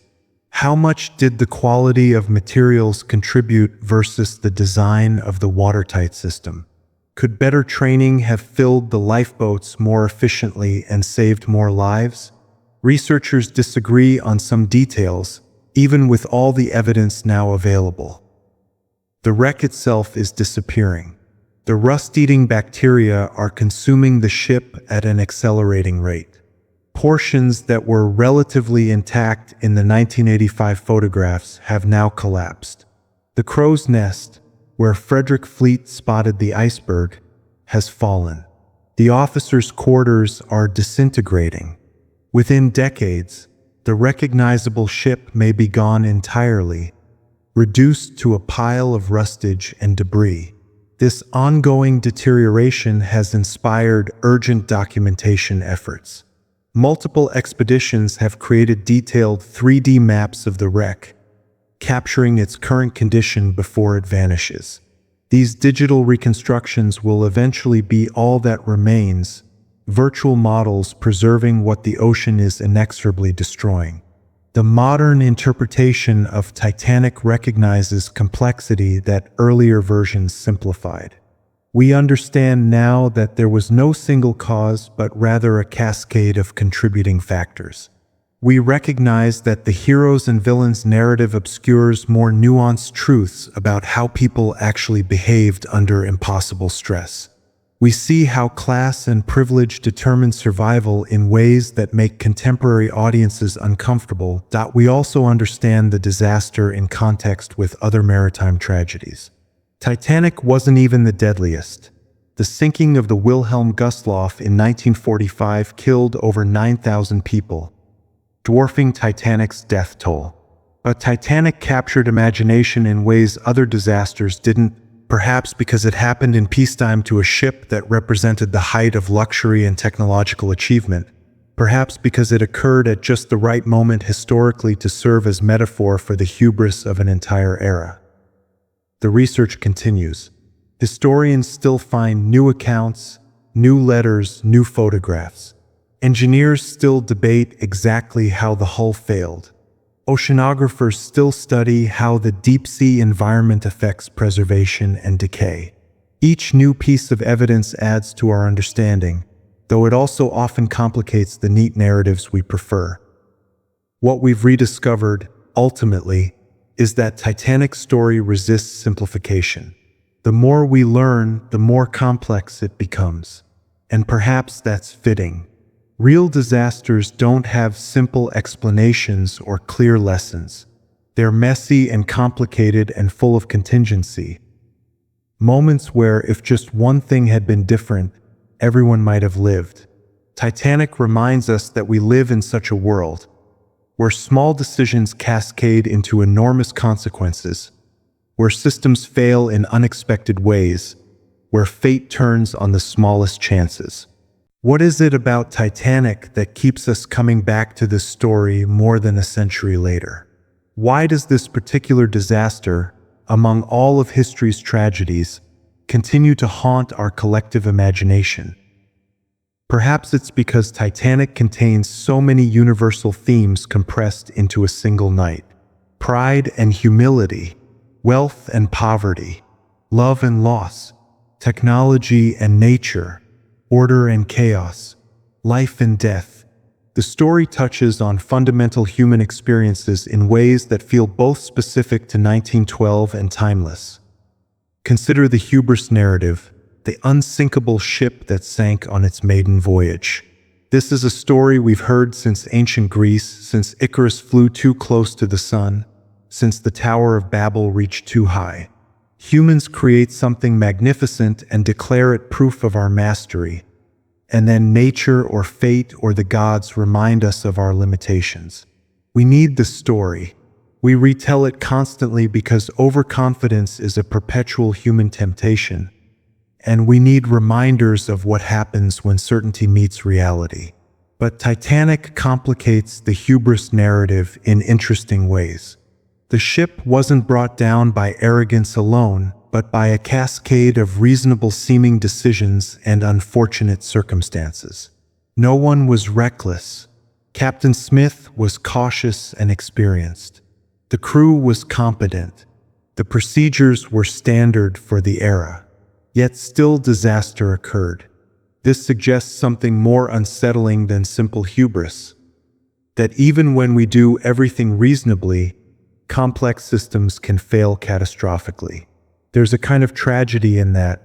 Not the tragedy of a fatal flaw, but the tragedy of doing your best and having it not be enough. The class dimensions of the disaster speak to perennial questions about justice and inequality. Why did wealth determine survival? Was it just bad luck that first class was closer to the lifeboats, or was the entire system designed to protect privilege?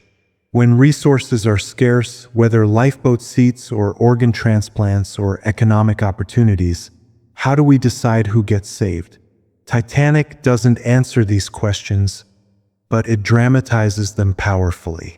The 62% survival rate for first class versus 25% for third class isn't just a historical statistic.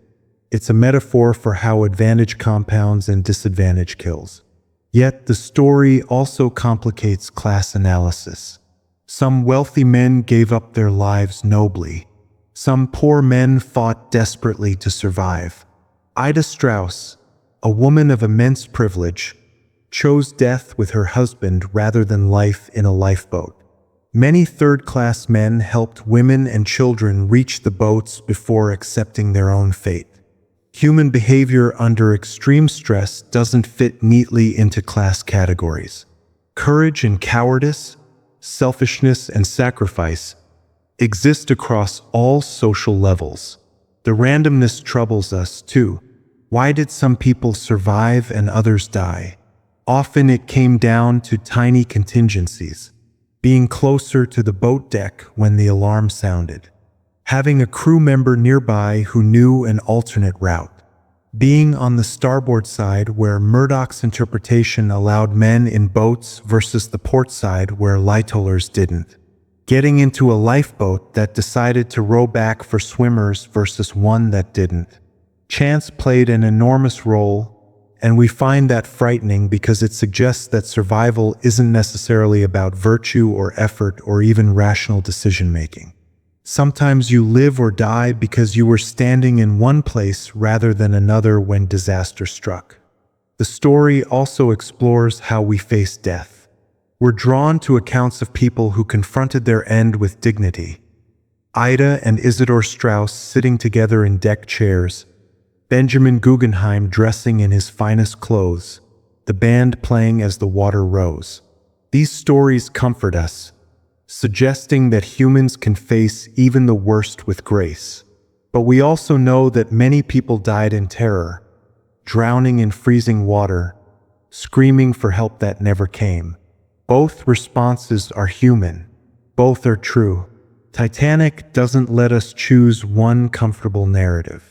The technological failure resonates particularly strongly in our modern age. We live surrounded by complex systems that we're told are safe: aircraft, nuclear plants, financial markets, medical devices. Titanic reminds us that every system contains assumptions and failure modes that may only become apparent in disaster. The wireless operator was busy with commercial traffic and missed the critical ice warning. The lookouts lacked binoculars because of a key that got misplaced. The watertight compartments worked exactly as designed but couldn't handle 6 breached compartments. Small problems, individually manageable, combined catastrophically. This pattern repeats constantly in modern disasters, from Challenger to Fukushima to financial crises. Titanic was perhaps the first modern disaster to demonstrate this clearly. There's also something about the specific circumstances, the dark night, the flat, calm sea, the cold, the ice, the impossibly vast ocean, that creates a kind of existential horror.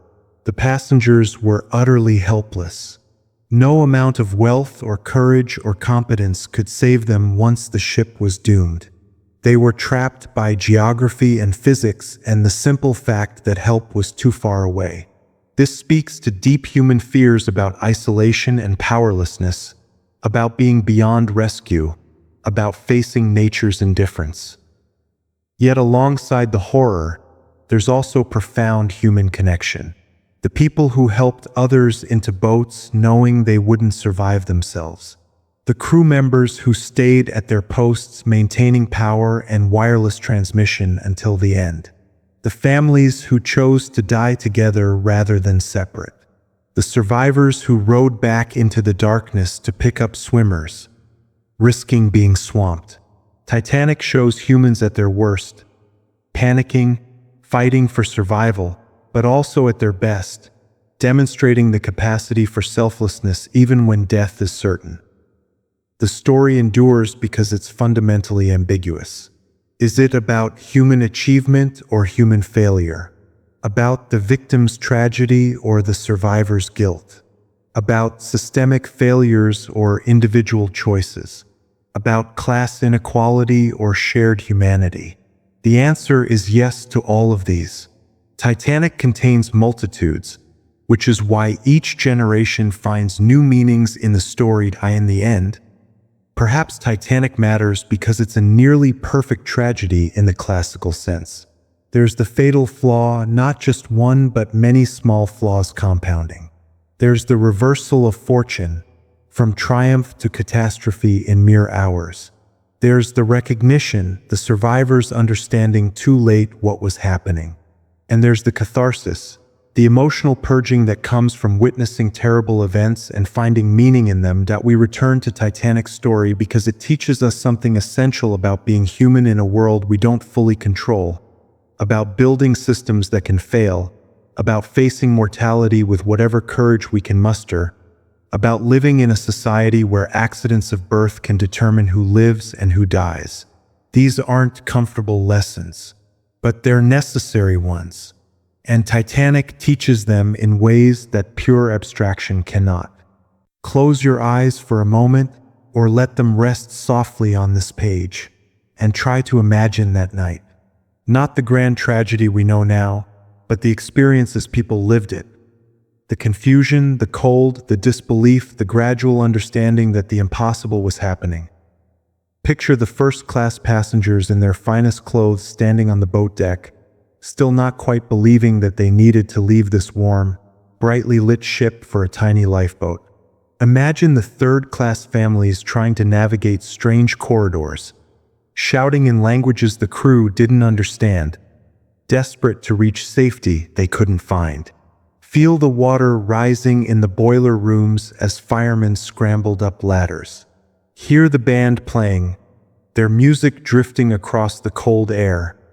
First cheerful, then resigned, then finally silent. Think about Thomas Andrews, the ship's designer, moving through Titanic's corridors in those final hours, knowing she was doomed, helping people toward boats, accepting that his creation would take him down with her. Imagine the wireless operators, Jack Phillips tapping out distress calls until water reached the equipment, refusing to abandon his post even when there was no more hope. Remember Ida Strauss refusing her seat in the lifeboat, choosing death with her husband over life without him, the quiet dignity of that decision. These weren't mythological figures. They were people like us, tired and hungry and cold, afraid and confused and hoping against hope that somehow it would all work out. They watched the stars through the ship's windows and thought about people waiting for them in New York. They felt the deck tilt beneath their feet and tried to understand what it meant. They made choices to board a lifeboat or stay with family, to help others or save themselves, to face death with dignity or fight desperately for survival. Every decision was made without knowing the outcome, without the benefit of hindsight that we have now. Now think about the morning after, when Carpathia picked up the survivors. The boats scattered across miles of ocean, gradually converging on the rescue ship. The sun rising over water littered with debris and bodies. The survivors climbing rope ladders, traumatized and frozen, trying to comprehend what they'd witnessed. And the terrible count: 706 rescued from over 2,200 aboard. The math was inescapable. More than two-thirds had died in those cold waters, while others listened from the safety of half-empty lifeboats. The wreck rests there still, 2.5 miles down, slowly dissolving back into the ocean. The rusticless hang like frozen waterfalls from every surface, the bacteria patiently consuming the iron, atom by atom. The bow section sits upright, as if still steaming forward into eternal darkness. The stern lies crumpled and broken, testament to the violence of those final moments. Between them, the debris field, thousands of objects that tell thousands of stories about lives interrupted, journeys ended, futures that never came to be. Robert Ballard, when he found the wreck in 1985, said he felt like he'd stumbled into a graveyard. And he had. This isn't just history. It's a place where people died, where bodies drifted down through the darkness, where the last moments of 1,500 lives played out in terror and cold. The artifacts we've brought to the surface, the dishes and jewelry, the luggage and clothing, these aren't just historical objects. They're grave goods, things that should perhaps have been left where they lay. But we can't leave the story alone. We return to it compulsively, retelling it in books and films, studying the wreck with submersibles and robots, recovering artifacts and displaying them in museums. Why? Perhaps because Titanic crystallizes something we need to understand about ourselves, about our ambitions and our limitations, about how we face the unknown and the unknowable, about what we owe to each other when disaster strikes and there isn't enough salvation to go around. The story endures because it's unfinished. The wreck is still deteriorating, will eventually collapse completely and vanish into rust and sediment. The last survivors died years ago, Milvina Dean in 2009, taking with her the final living connection to that night. The artifacts will eventually be all that physically remains, preserved in museums while the ship itself returns to the ocean. But the story, the meanings we find in it, the lessons we draw from it, the ways it reflects our fears and values back at us, that will persist. If you're listening to this in the darkness, trying to wind down for sleep, I hope the story has given you something to carry into your dreams. Not nightmares, I trust, but perhaps a deeper appreciation for the fragility of life, for the importance of humility in the face of forces larger than ourselves, for the capacity of humans to show both terrible cruelty and extraordinary kindness under impossible pressure. Titanic teaches us that the world is more uncertain than we'd like to believe, that systems fail, that technology isn't salvation, that wealth can't purchase immunity from fate, that sometimes you do everything right and still tragedy occurs. These are hard lessons, uncomfortable truths, but they're necessary ones. The story also teaches us about resilience, how the survivors carried their trauma forward and built lives despite it, how the maritime industry learned from the disaster and implemented changes that saved countless future lives, how even catastrophic failure can lead to wisdom if we're willing to learn from it. And perhaps most importantly, Titanic reminds us that every person matters. Each of the 1,500 who died had a story, dreams and fears, people who loved them, futures they imagined. They weren't just statistics, they were individuals. The fireman who shoveled coal in heat that would kill a modern person, the immigrant mother traveling to join her husband, the millionaire who gave up his seat, the crew member who stayed at his post, the child who never reached America, the elderly couple who chose death together over life apart. Their names are recorded. Their stories, where we know them, are preserved. The artifacts they carried rest in museums or still lie on the ocean floor. And their deaths changed the world in ways both large and small, from lifeboat regulations to ice patrols to our collective understanding of what happens when confidence meets reality. So as you drift toward sleep tonight, remember them. Remember that April night in 1912 when 2,200 people thought they were making an ordinary Atlantic crossing on an extraordinary ship, when the impossible happened, when some lived and most died, when the modern world certainty shattered against an iceberg and nothing was ever quite the same afterward. Remember the band playing as the water rose. Remember Ida Strauss refusing her seat. Remember Thomas Andrews helping others while his creation took him down. Remember the firemen and the stewards and the wireless operators. Remember the third-class passengers who never found the way up. Remember the children who died with their mothers. Remember all of them, because they are us, humans facing uncertainty with whatever courage we can muster, making choices with incomplete information, hoping that somehow we'll be among the saved. The ocean keeps its dead, but their story survives, passed from generation to generation, retold and reinterpreted, forever unfinished because each of us finds something different in it. And as long as we tell the story, as long as we remember that cold April night when the largest ship in the world discovered she wasn't unsinkable after all, then perhaps those 1,500 deaths weren't entirely meaningless. Perhaps they taught us something essential about hubris and humility, about technology and nature, about wealth and poverty, about how we face death and what we owe to each other. Sleep well, friend. And if you dream of ships and ice and cold Atlantic darkness, remember, it's just a dream. The sun rose on April 15th, 1912, as it always does. Life continued. The world learned and changed.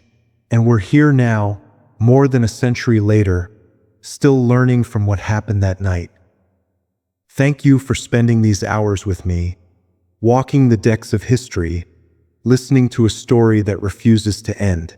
I hope it gave you something worth carrying forward, some insight, some connection to the past, some appreciation for the complex, fragile, beautiful tragedy of human existence. Wherever you are in the world tonight, may you rest easy. May your dreams be gentle. And may you wake tomorrow with gratitude for the ordinary miracle of another day, another chance, another crossing safely made. Good night.